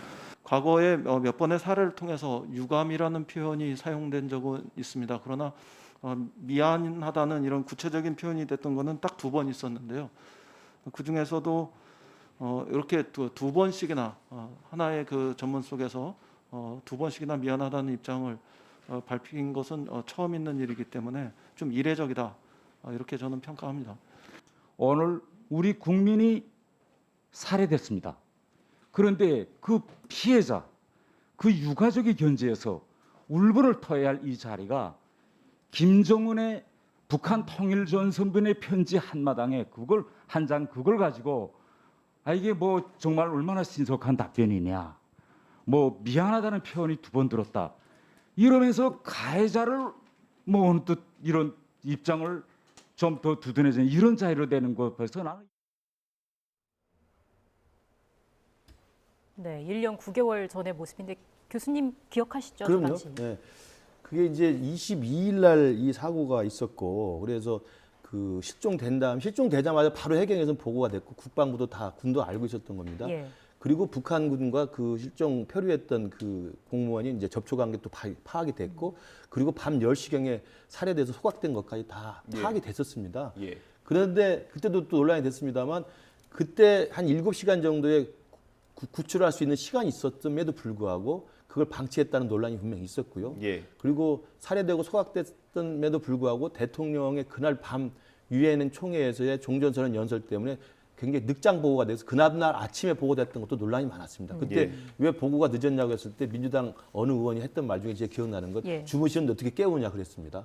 그래서 굉장히 공분을 많이 샀었어요. 대한민국 국민의 생명을 지켜야 될 대한민국 대통령이 대한민국 공무원이 북한에 불에 타 죽었는데도 잠을 깨울 수 없다는 이야기였거든요. 그리고 이제 그 다음 날 한 이틀 지나서야 결국 문재인 대통령이 북에 대해서 규탄한다는 이야기를 처음 냈습니다. 제가 알기로 한 3일 정도 뒤늦게 냈고요. 그리고 그 다음날 저 말하는 이제 통지문이 통일전선부의 명의로 서훈 당시 안보실장한테 전달됐고 서훈 실장이 그걸 대독을 했어요. 그 대독할 때도 너무 그걸 생중계했고 제가 볼 때 정말 참을 수 없었는데 아니 북한의 김정은이가 보낸 편지를 그대로 받아서 라고 전해 주셨습니다. 라고 말씀하셨습니다를 대한민국 안보실장이 청와대에 나와가지고 모든 방송에 카메라가 생중계하면서 읽었습니다. 그게 말이 되는 이야기입니까? 그리고도 뭐 미안하다고 2번 했으니까 사과를 정말 해서 정말 신속하다고 이야기하는데 근데 그건 정확히 다른 이야기입니다. 그리고 한 일주일 정도 지나서 북한의 공식 대내 매체에서는 남조선 당국이 자기 국민 하나 건사 못해서 이런 사고가 났다고 또 발뺌을 해요. 그러니까 저는 당시의 상황을 또 분명히 아까 나온 것처럼 다 이제 자료를 다 공개할 수밖에 없을 거고 저는 민주당이 당당하다면 이걸 거부할 겁니다. 지금 이 상황에서 숨기는 자가 범인입니다. 그리고 자료를 공개하지 않는 자가 범인일 수밖에 없습니다. 그건 자료를 다 공개할 수밖에 없을 텐데 그 당시 상황에서 그런 말도 안 되는 일들이 연이어 벌어졌던 이유가 무엇일까? 대한민국 정부로서의 제대로 된 역할을 했는가? 라는 걸 생각해 보면 정말 이건 다시는 우리 국민들에게 이 대한민국이 이렇게 해서는 안 된다는 걸 보여주기 위해서라도 반드시 분명히 진실을 밝혀야 한다고 생각합니다. 말씀하신 것처럼 당시 이제 문재인 대통령의 유엔 기조연설이 있었고요. 또 일각에서 보기에는 우리가 좀 저자세를 한 듯한 걸로 비춰지면서 좀 논란이 더 커졌던 것 같거든요. 그런 면이 좀 있었다고 저는 생각해요. 뭐 한밤중인데 어떻게 깨우냐 이건 말이 안 되는 얘기고. 그리고 그 이제 항상 보수 정권과 이른바 진보 정권의 그 갈등이라는 게 북한에 대한 태도의 문제거든요. 어떻게 북한을 대하느냐의 문제, 애티튜드의 문제거든요. 저도 이런 사건에 있어서 지난 1년 9개월 전에 이게 뭐 월북인지 아닌지 이 문제 이전에 그 이후에 정부가 대했던 태도는 그건 조금 좀 납득이 안 가는 면이 분명히 있어요. 월북이건 아니건 간에 우리 국민이 어쨌든 그때 코로나 상황 때문에 소각시켰다고 그러는데 어떤 뭐 북한군에 의해서 피살이 됐단 말이에요. 어쨌든 그렇다면 거기에 대해서는 뭐 상당히 좀 격앙된 모습을 보였다는 게 좀 맞다고 봐요. 물론 당시 정부로서는 북한을 좀 의식 안 할 수가 없는 상황이었고 북한을 과도하게 자극하면 안 되겠다는 그런 뭐 정부적 판단이 있었겠죠. 한반도 종전선언 이런 부분들 유엔도 이제 연설이 있는 상황이었으니까 그렇다 하더라도 그 부분과 우리가 북한과의 대화의 문제라든지 대화 협력의 문제와 대한민국 정부로서 당당히 가는 건 전 별개의 문제라고 생각해요. 그렇지 않고 이게 잠깐 뒤섞여 있었던 면은 분명히 있다고 생각합니다. 그 태도에 있어가지고 그 예를 들어서 북한의 무슨 도발이라든지 이런 부분들에 있어서 미사일도 마찬가지고 이런 부분들에 대해서 좀 지나치게 온건한 표현이라든지 이런 부분들이 모든 국민 다가 그렇게 생각하지는 않겠습니다만 국민 정서에 조금 불편하게 느끼는 면은 분명히 좀 있었다고 봐요. 이런 부분들과 다 연관되어 있는 것들이거든요. 어쨌든 그건 또 다시 별개의 문제니까 이 부분에 대한 진실이 밝혀지지 않고 이걸 가지고 계속 공방을 하면 절대로 안 된다는 생각이 들어요, 정말. 교수님, 제가 이거를 한번 여쭤볼게요. 어제 그 해경 브리핑 할 때 국방부 관계자도 와 있었는데 국방부 관계자의 워딩 중에 안보실의 지침을 하달받아서라고 표현을 했어요. 그러니까 이게 해경은 국방부한테 좀 책임을 떠넘긴 것 같고 국방부는 안보실 쪽으로 좀 넘기는 것 같거든요. 대통령제 국가에서 해경이 독자적으로 그 공식 발표 입장을 정하겠습니까? 국방부가 그러면 독자적인 첩보 정보를 가지고 있다고 해서 결론을 내겠습니까? 안보실에서 청와대에서 다 조율하는 겁니다. 그렇지 않겠어요? 그건 당연한 겁니다. 우리 대한민국 공무원이 실종되자마자 바로 해경 신고 들어가면 청와대 긴급위기센터로 바로 신고가 들어갑니다. 청와대 실시간으로 보고가 들어가죠. 군에서도 모든 정보나 이 첩보를 다 종합해서 청와대 바로 실시간으로 보고를 합니다. 청와대가 조율을 하는 겁니다. 각 부서에서 관련 부처에서 정보를 받고 취합해서 그걸 분석해내고 각 분석을 또 취합해가지고 자신의 결론을 내고 그 방향에 따라서 지시를 하는 거죠. 그러니까 저는 이 부분에 대해서 민주당은 저는 반드시 뭐 자료 공개에 응할 거라고 생각이 드는데 왜냐하면 응하지 않는 자는 범인이니까요. 응할 거라고 생각하는데 응하게 되면 두 가지 경우 중 하나죠.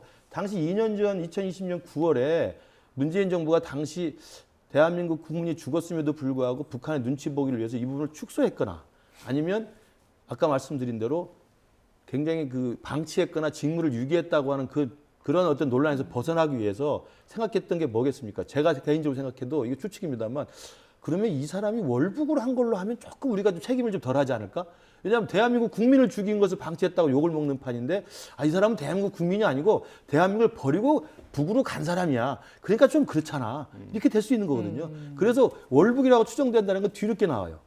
22일 날 사고 발생 다 되고 23일 날 다 죽고 소각된 다음에 24일 넘어서야 해경이 월부로 추정된다는 이야기가 나옵니다. 왜? 이건 사후에 그런 국민들의 분노를 조금 완화시키기 위한 저는 그 의도가 있었다는 해석이 가능한 거죠. 예. 그래서 월북 프레임이 나오는 거고, 왜냐하면 월북 프레임은 그래서 나오는 겁니다. 대한민국 국민을 보호하지 않았다는 그 책임으로부터 좀 벗어날 수 있는 그런 의도가 있었다고 해석이 되는 부분이고, 지금 질문하신 것처럼 그러다 보니까 27일 날 다 정리되고 이제 김정은이 서훈 안보실장을 대독시켜가지고 사과했다고 하는 그 이야기를 한 다음에 27일 날 지금 어저께 밝혀진 겁니다만 네. 청와대 안보실의 하달한 지침에 따라서 소각으로 추정된다고 발표를 해요.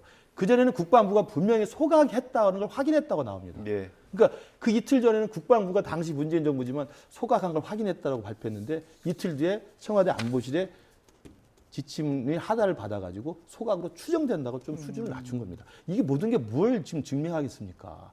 분명히 낱낱이 밝혀야 한다고 생각합니다. 정보 공개를 이제 할 수밖에 없을 것이다라는 말씀을 안 하는 사람이 범인입니다. 예, 또 해야 한다라는 이야기를 해주셨는데 어쨌든 유족의 고소나 시민단체 등의 고발이 이어질 가능성이 있기 때문에 이게 또 어떻게 새로운 국면을 맞게 될지 이런 부분에 있어서도 좀 이목이 집중되는 것 같아요. 고소 고발을 또 새롭게 할 수 있고 그야말로 이제 유족이 문 대통령을 고소할 수도 있겠죠. 그건 알 수 없는 일이고. 아까 저희가 유족 측 대리인 그 전화 연결을 했는데 변호사. 아마 안보실장과 네. 대통령을 뭐 그럴 수 있다고 좀 봐요. 예. 뭐 그건 그분들의 판단이긴 한데 이거는 아무튼 민주당이 지금 주장하기로는 지금 정권이 바뀌어서 이 월북을 지금 월북이 아니란 근거도 부족한데 이렇게 바꾸고 있다, 뒤집었다라고 주장하고 있단 말이에요. 민주당. 그렇다면 이거는 분명해요. 민주당이 나서서 공개하자. 지금 윤석열 정부가 문재인 정부 때의 정확하게 자진 월북이 맞는 건데 그걸 억지로 뒤집어서 문재인 정부나 문재인 대통령을 곤혹스럽게 만들기 위한 거다라는 것을 입증해 내야 될 거 아니에요. 그걸 뭐 어떻게 합니까? 근거를 가지고 얘기해야죠. 그렇다면 이건 오히려 민주당이 더 적극적으로 나서서 우리 공개하겠다. 그냥 의석이 많으니까. 예. 의석이 만약에 다수당이 아니면 그걸 주장할 수 없는데 의석을 많이 갖고 있으니까 그럼 당연히 국민의힘은 더 동의할 거 아니겠어요? 국민의힘이 지금 이제 와서 발표했는데 그거 이제 와서 민주당이 만약에 공개하자고 하는데 3분의 2 동의해라 하는데 거길 국민의힘이 노할 수 있는 그 근거는 전혀 없다고요. 네. 예. 그러니까 민주당은 당연히 뭐 선제적으로 나서서 그걸 공개합시다. 얼마나 윤석열 정부가 지금 이 우리 문재인 정부를 이제 민주당의 입장에서 이 공경의 파티라고 이렇게 이런 짓을 하고 있다는 걸 입증해 내려면 공개할 수밖에 없는 거 아니겠어요? 그럼 국민의힘 당연히 동의하고 그래서 밝혀야 돼요. 그래서 어느 한쪽이 잘못되면 그 정권은 전 정권이고 현 정권은 사과하고 네. 그렇게 해야 되는 거 아니겠어요? 그럼 예. 계속 이런 식으로 갈 겁니까? 예. 사실 원구성이 안 돼 있어서 좀 답답한 부분도 원구성이 있다는 된다면 게. 하면 돼요. 그러니까 원구성이 언제까지 안 되지 않을 거 아니겠어요? 예. 예. 저희가 조금 전에 이제 그 유족 측 대리인을 연결해서 관련 내용을 전해드렸고요. 오늘 기자회견도 있었습니다. 향후 대응 계획이 발표가 됐는데요. 그 내용 준비했습니다. 들어보겠습니다. 스스로 자초한 주장과 혼선, 입증 불가한 내용을 근거로 무자비하게 주장했다면 이제는 진실의 시간으로 되돌려져야 합니다. 문재인 전 대통령이 시설공무원 사건에 관하여 보고받고 나서 3시간이 지나서 사망하였습니다. 그 3시간 동안 문재인 대통령이 무대응을 하였으면 직무유기죄로 고소하고 방치하도록 지시하였으면 직권남용죄로 고소할 예정입니다. 오늘 이제 해경으로부터 받은 진술 조서가 현장에서 네. 공개가 됐습니다. 저희도 뭐 전체를 다 보진 못했고요. 요약된 것 중에 하나가 그 방수복을 입고 들어갔어야 맞는 건데 월북을 하려면 근데 그걸 입고 들어가지 않았다라는 부분이 월북은 아니다라는 증명이라는 주장이거든요. 그렇죠. 그러니까 이제 조금씩 윤곽이 드러날 텐데요. 왜냐하면 해경이 초기에 이 진술 자료라든지 초기의 수사 자료 같은 게 이제 공개가 될 수밖에 없는 거고 군에서도 뭐 나올 게 있을지 모르겠습니다만 청와대 안보실은 지금 봉인된 상태지만 그걸 보면 지난 2년 전에 당시 해양경찰청 아까 나왔던 국장님이 뭐 도박빚이 있고 뭐 정신공황 상태에서 월북으로 추정된다라고 이야기를 했는데 예. 그때 했던 월북의 근거들이 몇 개 있잖아요. 뭐 그 구명조끼 입고 갔다든지, 예, 신발 벗어놓고, 슬리퍼를 예. 벗어놓고 갔다든지, 아니면 평소에 조류를 많이 연구를 했다든지, 예. 그리고 북한군이 인적사항을 알고 있었다 몇 가지가 나와요. 근데 그건 충분히 반대 추론이 가능한 또 정황들입니다. 북한군이 인적사항을 알고 있는 건 당연히 표류하다가 북한군한테 인계가 되잖아요. 북한군 앞에 만났잖아요. 그럼 네. 북한군이 물어볼 거 아닙니까? 그럼 살려달라고 하지 않겠습니까? 그럼 누구냐고 물어볼 거 아니에요? 그럼 나 누구 대한민국 해양수산부 누구라 북한군이 인적사항을 알 수 있죠. 당연히 살려달라고 하는 건데 그 인적사항 알고 있다고 월북이라고 판단합니까? 그러니까 그 당시에 월북이라고 이야기했던 해경의 판단 근거도 다 반대 추론이 가능한 건데 일방적으로 그 편향적인 분석을 했다는 저는 그 의심이 들고요. 오늘 이번에 추가 공개하는 게 바로 그거 아닙니까? 해경이 공개한 그 진술자들 관련 동료들의 진술에 의하면 잠수복을 안 입고 갔다, 놓고 갔다. 만약에 월북에서 살아가서 북으로 넘어갈 생각이면 잠수복을 챙기는 게 맞잖아요. 근데 그게 초기에 다 자료가 있음에도 불구하고 당시 월북으로 추정했던 해경 당시 국장의 발표는 다 빠져 있는 거죠. 그렇다고 한다면 그 하나의 빙산의 일각만 보더라도 당시 문재인 정부 하에서 월북 시도로 몰아갔던 이 정황이 월북이 아니라고 입증할 만한 증거나 자료나 근거는 다 배제한 거죠. 그렇지 않습니까? 그리고 월북이라고 추정될 만한 걸 무리하게 짜깁게 한 거예요. 구명조끼를 입고 있었으니까 월북이다. 해양수산부 공무원이 저 큰 배에 타면 구명조끼를 입는 게 원칙입니다. 그렇지 않겠어요? 매뉴얼대로 구명조끼를 입고 있어야죠. 구명조끼를 입지 않고 근무하면 그것 규칙 위반이에요. 그런 모든 것들을 짜맞추게 해서 월북으로 몰아간 겁니다. 연장선상에서 이름을 공개했다는 것도 좀 의미를 부여할 수 있을까요? 월북이라는 거는 엄청난 불명예잖아요. 그리고 특히 우리나라와 같은 분단 국가에서는 그때 이제 이름이 공개가 안 되다가 이번에 공개한 거는 당당하다라는 주장을 하는 거죠. 이름을 공개 못할 이유가 없는 거죠. 월북이 아니라면. 그럼 월북이 아니고 북한에 의해서 피살되고 이랬다면 공개 못할 이유가 뭐가 있습니까? 근데 공개를 안 한다는 얘기는 월북이니까 뭔가 이제 숨겨야 되고 이런 프레임이 있는 거죠. 그러니까 이름을 공개한 거는 상당히 큰 의미가 있다고 생각해요. 그걸 주장하는 하나의 논거가 될 수가 있다는 거죠. 그렇군요. 다음 주제로 좀 넘어가 보겠습니다. 오늘 윤석열 대통령 출근길에 또 많은 얘기를 했습니다. 여러 가지가 화제가 되고 있는데요. 야당에서 주장하는 검찰 보복 수사 논란에 대해서 답한 게 있습니다. 저희가 그 내용 들어보고 얘기 나눠보겠습니다. 굳이 올 필요 없는 사람까지 다 배석시켜서 국무회의를 할 필요가 있나 하는 생각은 있습니다. 물러나줬으면 좋겠다는 생각이 드신가요? 자꾸 법은 임기가 있으니까 자기가 알아서 판단할 문제 아니겠습니까? 과거의 일을 수사하지 미래의 일을 수사할 수는 없잖아요. 그러면 다 그 과거 일부터 수사가 이루어지고 그리고 또 좀 지나고 나면 현 정부 일도 또 수사가 이루어지고 하는 것이지 뭐 민주당 정부 때는 안 했습니까? 그러니까 그거는 정상적인 사법 그 시스템을 자꾸 이렇게 정치 논쟁화하는 거는 저는 바람직하지 않다고 생각합니다. 네, 뭐 거의 매일 아침 이제 기자들의 질의응답에 얘기를 하고 있는데 오늘은 이제 민주당에서 주장하는 보복 수사 논란에 대해서 정상적인 시스템이다 이렇게 얘기를 했습니다. 어떻게 보셨어요? 그러니까 보복 수사 논란이 되는 게 백윤규 산업부 장관의 이제 영장이 기각됐다는 건데 영장 기각 내용도 죄가 이미 많이 입증이 됐으니까 굳이 구속할 필요가 없다는 거였어요. 그러니까 뭐 영장이 기각됐다고 해서 그분의 혐의가 벗어난 건 전혀 아니라는 게 이제 오히려 그 역설적인 지금 평가고요. 그리고 이제 그 윗선으로 지금 이야기됐던 청와대 당시 인사비서관실에 이제 그 지금 당시 현역 민주당 국회의원이죠. 박상혁 의원이 지금 피의자 신분이 됐다는 걸 두고 보복 수사다 이렇게 얘기를 하는데 지금 저는 윤석열 대통령이 저건 말은 좀 거칠긴 하고 좀 돌직구 스타일로 좀 하긴 합니다만 틀린 게 하나도 없다고 봅니다. 왜냐하면 보복 수사가 아니라고 하는 것이 과거에 죄를 지은 혐의가 있으니까 수사하는 게 검찰의 임무다. 당연하죠. 그러니까 현 정부, 윤석열 정부도 정부가 출범한 지 한 달 남짓밖에 안 됐습니다만 윤석열 정부도 앞으로 어떤 죄를 짓거나 잘못한 게 있으면 당연히 검찰 시스템에 의해서 수사를 할 수 있으면 수사를 해야 되고 처벌을 받아야 되는 겁니다. 당연한 원칙이고요. 그러나 지난 정부 문재인 정부 때 환경부 블랙리스트 사건으로 이미 김은경 환경부 장관이 실형 2년을 받고 복역 중이고요. 그 당시에 인사비서관실에 신미숙 균형 인사비서관이 지금 집행유예로 유죄 판결을 받았어요. 그러나 그 문재인 정부 때 진행된 사건이에요. 그러니까 문재인 정부 때 진행된 사건을 검찰이 수사해서 유죄 판결로 확정이 된 겁니다. 그 이야기를 하고 있는 거죠.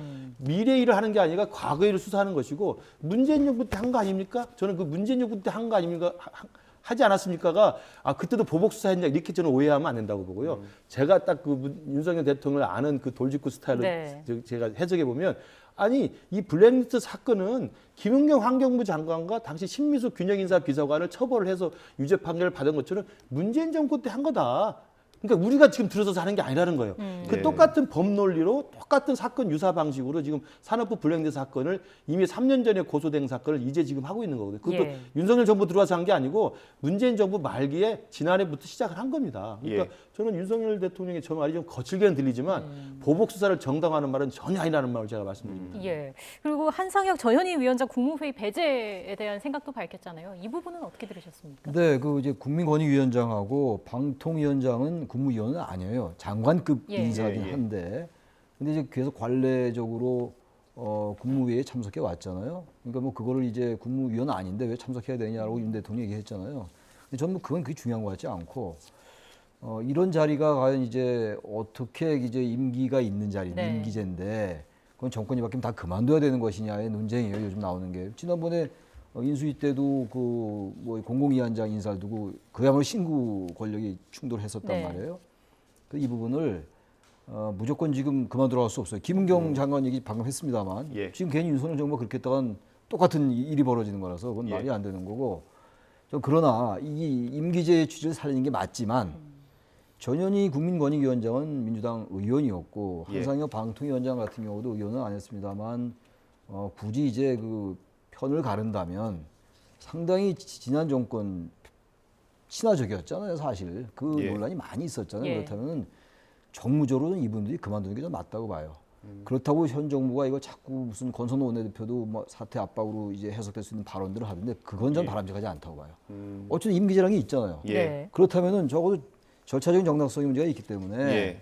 압박하는 걸로 비춰지는 거는 양쪽 정당의 또 정쟁을 유발하는 거니까 그건 좀 자제하면서 절제된 규범을 보이면서 예. 그러나 이렇게 이 자리들이 아무리 임기제인 자리라 하더라도 아주 정치적인 자리들이고 예. 또 전 정권과 아주 그 친화적인 인사들이라면 적어도 정권이 바뀌었잖아요.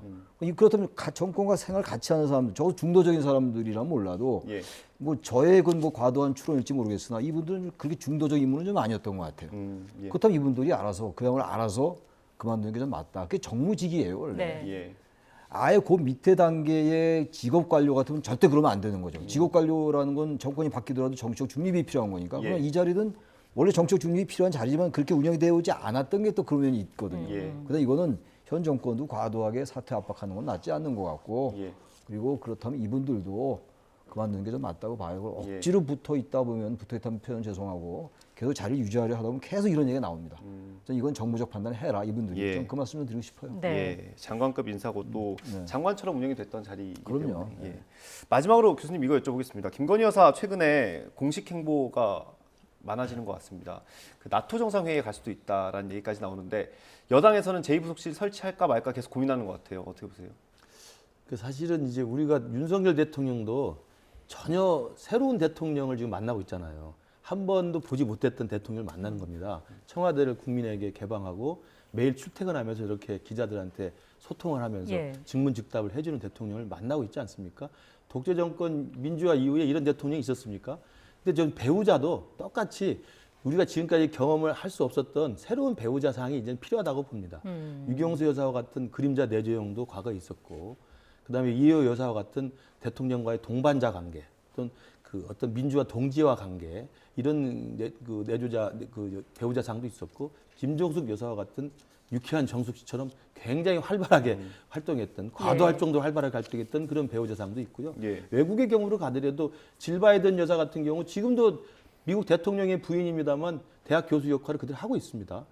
아베 부인이었던 아베 아키에 여사도 아베가 총리지실 때 사실 긴자에서 식당을 운영하면서 자기 일을 했었어요. 그러니까 이제는 21세기에는 민주주의 국가에서 대통령 부인, 대통령 배우자로서의 새로운 롤모델을 좀 고민할 때가 됐다. 이제 그런 면에서 김건희 여사가 새로운 롤모델을 지금 고민해서 시도를 해야 된다고 생각을 하고, 제가 뭐 직접 조언 드릴 수는 없습니다만 네. 어떤 롤모델을 할 것인지를 먼저 정해서 그 롤모델에 대한 어떤 그 내용을 좀 만들고, 그리고 또 하나 필요한 게 그 롤모델에 따라서 대통령 배우자가 국민이 직접 배우자를 선택한 건 아닙니다만 대통령의 업무 영역과 관련돼서 공적으로 불가피한 일들이 있습니다. 그렇지 않겠습니까? 예. 나토를 가게 되면 만약에 배우자 세션에 간다. 예. 그럼 그게 공적 업무예요. 그렇죠. 예. 지난번에 바이든 왔을 때 바이든 만찬을 만났을 때 인사하는 것도 공적 업무입니다. 예. 그런 불가피한 공적 영향의 업무가 필요하다고 한다면 그 수준과 수위를 다 정해놓고 그것에 맞는 부속실하고 제가 볼 때 뭐 제2부속실을 굳이 만들 필요는 없지만 지금 대통령 부속실이 있기 때문에 부속실의 인원을 추가해서라도 그 대통령 배우자의 그런 필요한 불가피한 공적 영역을 지원하고 보좌하는 사람을 두면 됩니다. 전혀 문제될 게 없다고 생각합니다. 교수님께서도 같은 의견이시죠? 근데 제2부속실 부활 여부를 가지고 저렇게 논쟁하는 것도 이상해요. 그 제2부속실이 됐건 그냥 부속실이 되면 어떻습니까? 단지 지금 요즘 얘기의 그 핵심은 네. 김건희 여사가 생각보다 보폭이 넓어지고 광폭 행보라고 볼 수가 있잖아요. 예. 이순자 여사도 만나고 말이죠. 예. 그것도 굉장히 이례적이긴 해요. 뭐 전두환 정권에 대한 평가는 내려져 있는 거니까 그 부인이잖아요. 근데 아무튼 만났단 말이에요. 예. 그러다가 그 이제 당내 여러 의원들 부인도 같이 만나고 예. 뭐 그거 전혀 나무랄 거 없습니다.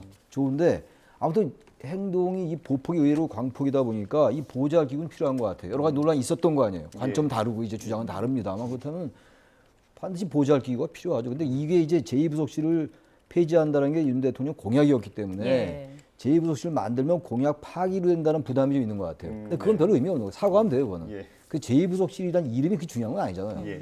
지금 우리 김 교수님 말씀은 부속실 늘려서 거기서 다른 기능을 맞게끔 하면 돼. 기능을 부여하면 되는 것이지. 예. 이 여야 간에 자꾸 제2부속실을 만든다 안 만든다. 이게 뭐가 중요합니까? 이름이 뭐가 중요해요. 그 야당도 너무 김건희 여사의 행보나 또 이 비판적인 입장에서 볼 때 비판적인 분들이 과도하게 예민한 측면도 있는 것 같아요. 그래서 이거는 부속실 만드냐 안 만드냐 떠나서 네. 그 기능을 부여하면 된다. 이름이 제2부속실 뭐 이름을 붙이면 되는 거고 아니면 다른 또 이름을 붙여서 만들 수 있어요. 뭐 그거는 모르겠는데 이름은 그게 뭐가 중요합니까? 네. 너무 좀 과도한 논쟁 아닌가 이런 생각이 좀 들어요. 어쨌든 이 문제와 관련해서 대통령실도 많은 고민을 하고 네. 있을 것 같습니다. 최창열 용인대 교수, 김근식 경남대 교수 두 분과 이야기 나눴습니다. 오늘 말씀 잘 들었습니다. 고맙습니다.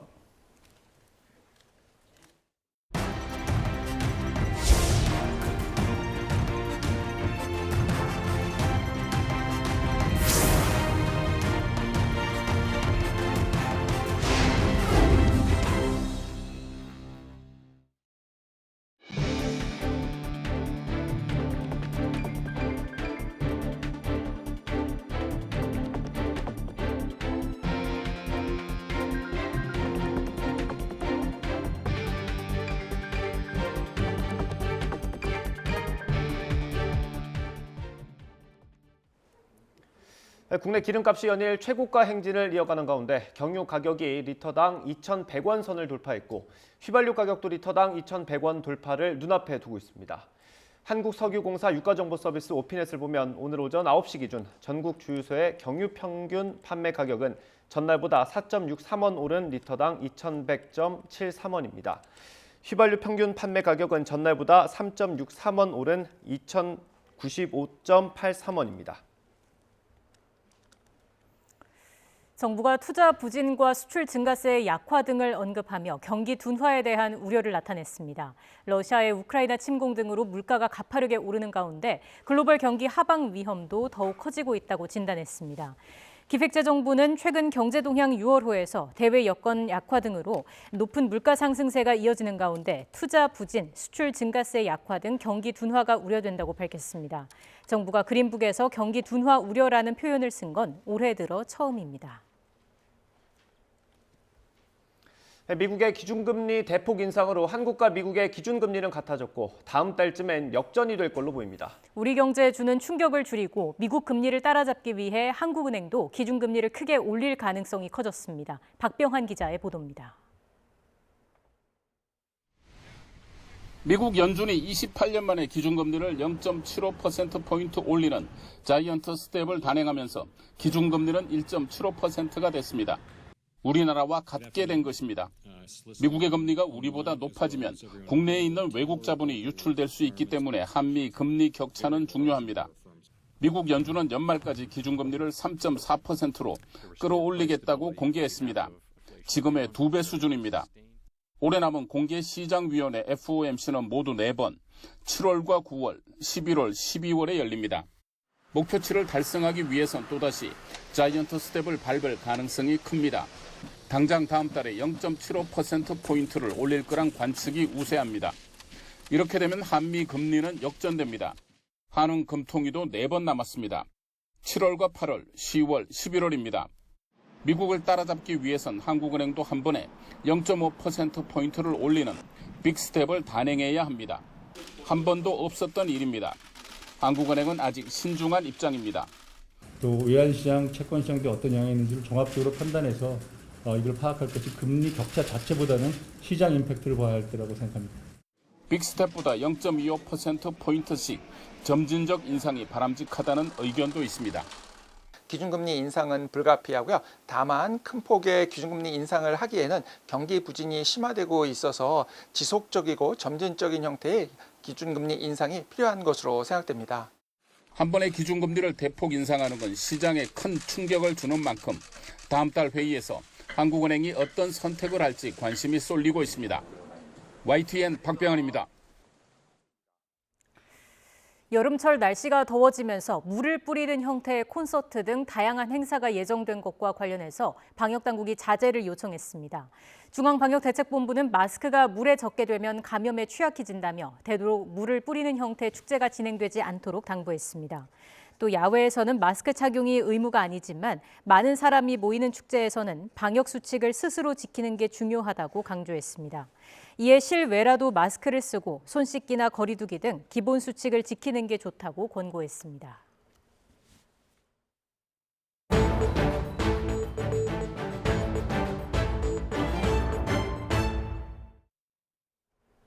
마약류로 지정된 식욕 억제제를 불법으로 거래한 10대들이 무더기로 경찰에 적발됐습니다. 의사의 처방이 있어야 살 수 있는 약이지만 살을 빼려는 10대들이 SNS와 택배를 이용해 손쉽게 사고 팔았습니다. 사건 취재한 기자와 자세한 이야기 나눠보겠습니다. 오태인 기자. 네, 경남 취재본부입니다. 네, 경찰에 적발된 피의자 대부분이 10대라고요. 사건 경위 먼저 자세히 설명해 주시죠. 네, 마약류 그러니까 향정신성 의약품을 불법으로 사고 판 피의자들이 경찰에 적발된 사건입니다. 약을 산 피해자는 51명인데 대부분 10대입니다. 특히 13살 중학생도 다수 포함됐습니다. 약을 판매한 피해자도 8명 입건됐는데요. 8명 가운데 10대가 5명이었습니다. 강원과 경북 지역 병원을 돌며 처방받은 약을 SNS 등에 판매한다고 올렸고 택배로 거래한 겁니다. 한 알에 1,000원 정도 하는 약을 5배로 부풀려 팔았습니다. 경찰은 구매자와 판매자 모두 마약류 관리법 위반 혐의로 불구속 입건해 조사를 마무리하고 사건을 검찰로 남겼습니다. 네, 10대들이 거래했다는 약이 어떤 약입니까? 네, 약을 설명해드리면요. 세로 4mm에 가로 8.5mm 크기로 어른 손톱 크기도 안 되는 작은 알약입니다. 생긴 모습이 나비 같다고 해 이른바 나비약으로 불리는데요. 체중 감량, 다이어트를 할 때 식욕을 억제하려고 복용합니다. 펜터민이라는 성분으로 사람의 중추신경계에 작용합니다. 강한 중독성도 가지고 있는데요. 부작용도 심각합니다. 환각과 환청, 입마름과 불면증까지 생길 수 있습니다. 부작용이 심하면 이상한 행동을 한다거나 스스로 극단적 선택을 하는 경우도 있다고 합니다. 이런 부작용 때문에 향정치성 전문의약품, 마약류로 지정된 약입니다. 의사의 처방과 약사의 복약 지도에 따라 먹어야 하는 겁니다. 네, 이 약을 살을 빼기 위해서 먹었다는 거죠? 네, 경찰에 입건된 학생들은 다이어트를 위해 약을 샀다고 진술했습니다. 마약류로 지정되긴 했지만 나비약은 기본적으로 식욕 억제제입니다. 약의 힘을 빌려 살을 빼려고 한 겁니다. SNS에 극도로 마른 사진을 인증하고 공유하는 뼈말라족, 이런 뼈말라족을 동경하고 따라하고 싶은 어린 학생들이 약을 사 먹은 겁니다. 마른 체형이 유행처럼 번지면서 불법까지 저지른 겁니다. 경찰은 학생들이 약을 구매했는데 코로나19도 영향을 끼쳤다고 말했습니다. 비대면 수업이 끝나면 막상 학교에 가려고 하니 교복이 작아졌다는 겁니다. 급하게 다이어트가 필요해 약을 사 먹었다고 진술한 학생도 있었습니다. 네, 10대들이 이 약을 먹었다는 게 좀 위험해 보이긴 하는데 관계기관 대책 같은 게 있습니까? 네, 약을 처방받아 판매한 피의자 중에는 15살짜리도 있었습니다. 식약처에서 마련한 의료용 마약류 식욕 억제제 안전사용 기준을 보면요. 16살 이하는 투여하지 말라고 되어 있지만 병원은 이를 무시하고 처방했습니다. 법을 위반한 것이 아니라 기준안을 지키지 않은 것이다 보니 무거운 처벌이 없어 무분별하게 처방된 겁니다. 경찰은 마약류 억제제의 처방 안전 기준을 지키지 않는 병원 2곳을 식약처에 통보했습니다. 식약처도 기준안을 벗어나 처방한 의사에게 당장은 주의나 경고밖에 할 수 없습니다. 강력한 처벌이 뒤따라야 할 것으로 보입니다. 취재 과정에서 만난 전문가들은 교육기관의 교육도 필요하다고 지적했습니다. 시대가 변한 만큼 다양한 약들이 있고 쉽게 구매도 할 수 있는 만큼 그에 맞는 교육이 필요하다는 겁니다. 단순히 마약류는 위험합니다. 이런 교육에서 벗어나 향정치성 의약품에 대한 교육도 함께 이루어져야 할 것으로 보입니다.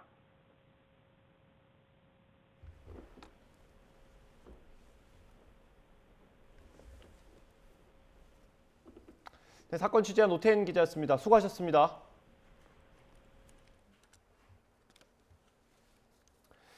네, 다음 소식입니다. 대구지방법원은 진료를 가장해 20대 여성 환자를 추행하고 휴대전화로 촬영한 혐의로 재판에 넘겨진 30대 수련이 A씨에게 징역 5년을 선고하고 법정 구속했습니다.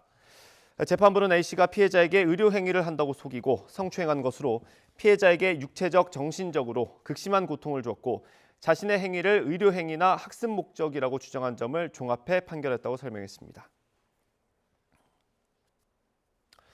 오늘 아침 7시 40분쯤 경기도 파주시 자유로 성동IC 근처에서 문산 방향으로 달리던 SUV 차량이 가로수 제초 작업을 위해 서 있던 1톤 트럭을 들이받았습니다. 이 사고로 SUV 운전자 39살 남성 A씨가 양쪽 무릎과 가슴, 골반 등을 다쳐 병원으로 이송됐지만 생명에는 큰 지장이 없는 것으로 파악됐습니다. 지난해 말부터 생수병 같은 투명 페트병을 따로 버리는 정책이 전국으로 확대 시행됐습니다. 투명 페트병은 옷이나 가방은 물론 다시 페트병으로도 만들어지는 재활용 가치가 높습니다. 그런데 배출과 수거, 선별 과정 모두 여전히 미흡한 부분이 많습니다. 선수 PD가 심층 취재했습니다. 서울 서대문구의 한 주택가. 투명 페트병이 다른 플라스틱과 뒤섞여 버려져 있습니다. 라벨이 붙어 있거나 음료가 남아있는 것도 눈에 띕니다. 투명 페트병 분리배출제. 플라스틱 쓰레기 가운데 투명 페트병만 따로 모아 배출하도록 한 제도입니다. 라벨 없는 깨끗한 투명 페트병은 옷과 가방, 신발 등 가치가 높은 상품의 원료로 재활용될 수 있기 때문입니다. 300세대 이상 공동주택을 대상으로 우선 제도를 시행했던 정부는 지난해 12월부터 모든 주택으로 대상을 넓혔습니다. 하지만 현장에선 여전히 혼란이 많습니다. 페트병에 붙어 있는 그 라벨을 좀 쉽게 이렇게 좀 잘 뜯어지게끔만 고기만 살짝만 좀 더 해주면 계속해서 뭐 비닐을 벗겨야 된다든지 구분을 해야 된다든지라는 세세한 그 규정이 또 계속 생기다 보니까 좀 피로해지는 것도 없지 않아 있고. 분리배출이 제대로 이뤄지지 않는 이유인데 수거 과정도 문제입니다. 일부 시민들이 애써 투명 페트병을 분리해도 수거 과정에서 한데 뒤섞이는 일이 다반사로 벌어집니다. 분리배출을 하더라도 그것만 따로 왔다 갔다 할 수 있는 상황이 아니라는 거죠. 일반 재활용도 싫고 하면 당연히 수거 차량 안에서는 섞여버리는 거죠. 재활용 폐기물이 모두 모이는 선별장에도 과부하가 걸릴 수밖에 없습니다. 배출과 수거 과정에서 제대로 분리되지 않은 투명 페트병은 보시는 것처럼 선별장에서 일일이 분류해야 하는 상황입니다. 이물질이 최대한 묻지 않아야 하는데 이미 뒤섞인 플라스틱과 한 기계에서 분류하다 보니 깨끗한 것만 걸러내기가 현실적으로 어려운 겁니다. 전국에서 별도의 투명 페트병 처리 시설을 갖춘 선별장은 민간과 공공을 모두 합쳐 20%. 이마저도 쓰레기 배출량이 경기 다음으로 많은 서울엔 단 한 곳뿐입니다. 이쪽으로 컨베이 시스템으로 올라가서 이 압축기를 통해서 정부도 별도 처리 시설이 부족하다는 문제의식에 지난해 보완 계획을 내놓고 예산도 책정했지만 이행은 쉽지 않은 상황입니다. 이게 사실 혐오시설이다 보니까 신설해서 좀 큰 곳으로 옮기려고 해도 부지 확보가 어렵고 지속적으로 투자는 하고 있고 한데 분리배출제 시행 이후 투명 페트병 재활용량은 월 평균 1만 9천 톤. 상황이 이렇다 보니 이 가운데 고급 원료로 재활용되는 비율은 13.7%에 불과합니다. 또 가장 친환경적인 재활용 방법은 페트병으로 다시 만드는 보틀 투 보틀인데 우리나라에서는 아직 이런 사례가 없습니다. 페트병을 사용하려면 페트병 안에는 재생원료가 반드시 들어가야 된다. 이것이 하나의 세계적인 표준으로 아마 자리를 잡을 거예요. 서둘러서 보틀 투 보틀 재활용을 할 수 있는 기반을 마련을 해야 돼요. 환경부는 지난 2월 식품용기 재생원료 기준을 고시하고 투명 페트병을 식품용기로 재활용하는 정책을 본격적으로 시행하겠다고 밝혔습니다. 정책이 실효성을 거두기 위해 시민들의 노력은 물론 선별시설 확충 등 정부의 제도 보완도 절실한 상황입니다. YTN 서은수입니다. 현장의 이면을 생생하게 전해드리는 이슈 그리고입니다. 산업부 블랙리스트 수사에 백현동 개발특혜 의혹 수사까지 검경의 전방위 수사에 더불어민주당은 보복 수사라며 반발하고 있습니다. 그러자 여당에서도 지지 않고 맞섰습니다. 한마디로 가당치 않은 주장이라며 이런 반문을 던졌습니다. 이번에는 양쪽을 동시에 치잖아요. 한동훈 장관이 문재인 정부 윗선과 또 이재명, 백현동 업소속 들어가고 막 동시에 하잖아요. 이건 절대 기획 기세예요. 대검에서 다 기획합니다. 이건 우리가 정권 잡아봤는데 몰라요? 어디서 속여? 그러니까 내가 보다가 근데 좀 무리하네 한꺼번에 하니까. 그래서 한마디로 가당치 않은 주장이다. 백운규 전 장관에 대한 수사는 이미 문재인 정부 때부터 진행되었다. 이재명 의원에 대한 수사 역시 전 정권 때부터 진행되었고, 한마디로 민주당은 문재인 정부 당시에 검찰이 민주당 인사들에 대한 정치보복을 기획했다는 얼토당토하는 주장을 하고 있는 것이다. 더욱이 오늘 오전 있었던 이재명 의원의 백현동 특혜 의혹에 대한 압수수색은 경기 남부경찰청에 의해서 진행되었다. 이 또한 대검이 기획했다고 할 것인가? 그러는 사이 민주당은 자체 인사 검증에 나섰습니다. 장관 후보자를 둘러싼 각종 의혹을 열거하며 지명 철회가 마땅하다고 목소리를 높였는데요. 누군가는 윤석열 정부의 지금까지의 인사 기조에 기초해서 조심스레 이런 의심을 내비쳤습니다.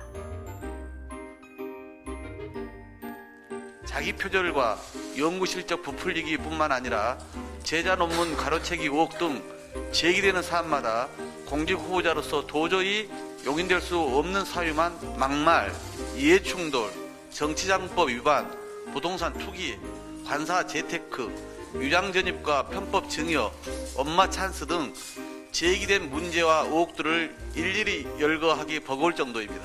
인사 검증 원칙이 있는지 정말 궁금합니다만, 한 가지 혹시 인사 전략이 이래서 결국은 검찰 출신까지 교육부하고 보건복지부에 지명을 할 때까지 더 심한 분들을 지명하는 거 아니냐라고 하는 우려도 있는데요. 민주당의 자체 인사 검증을 놓고 여당에서는 후보자 없는 인민재판식 흠집내기라는 비판이 나왔는데요. 그냥 이럴 거면 여야가 하루빨리 머리를 맞대서 청문회 일정을 잡는 게 낫지 않을까요? 지금까지 이슈 그리고였습니다. 오늘부터는 다시 더위에 대한 대비가 필요하겠습니다. 현재 서울 기온은 26.4도로 어제 같은 시각보다 5도나 높게 나타나고 있는데요. 특히 경북 경산 하양읍의 기온은 이미 33도를 넘어서며 한여름 더위가 나타나고 있습니다.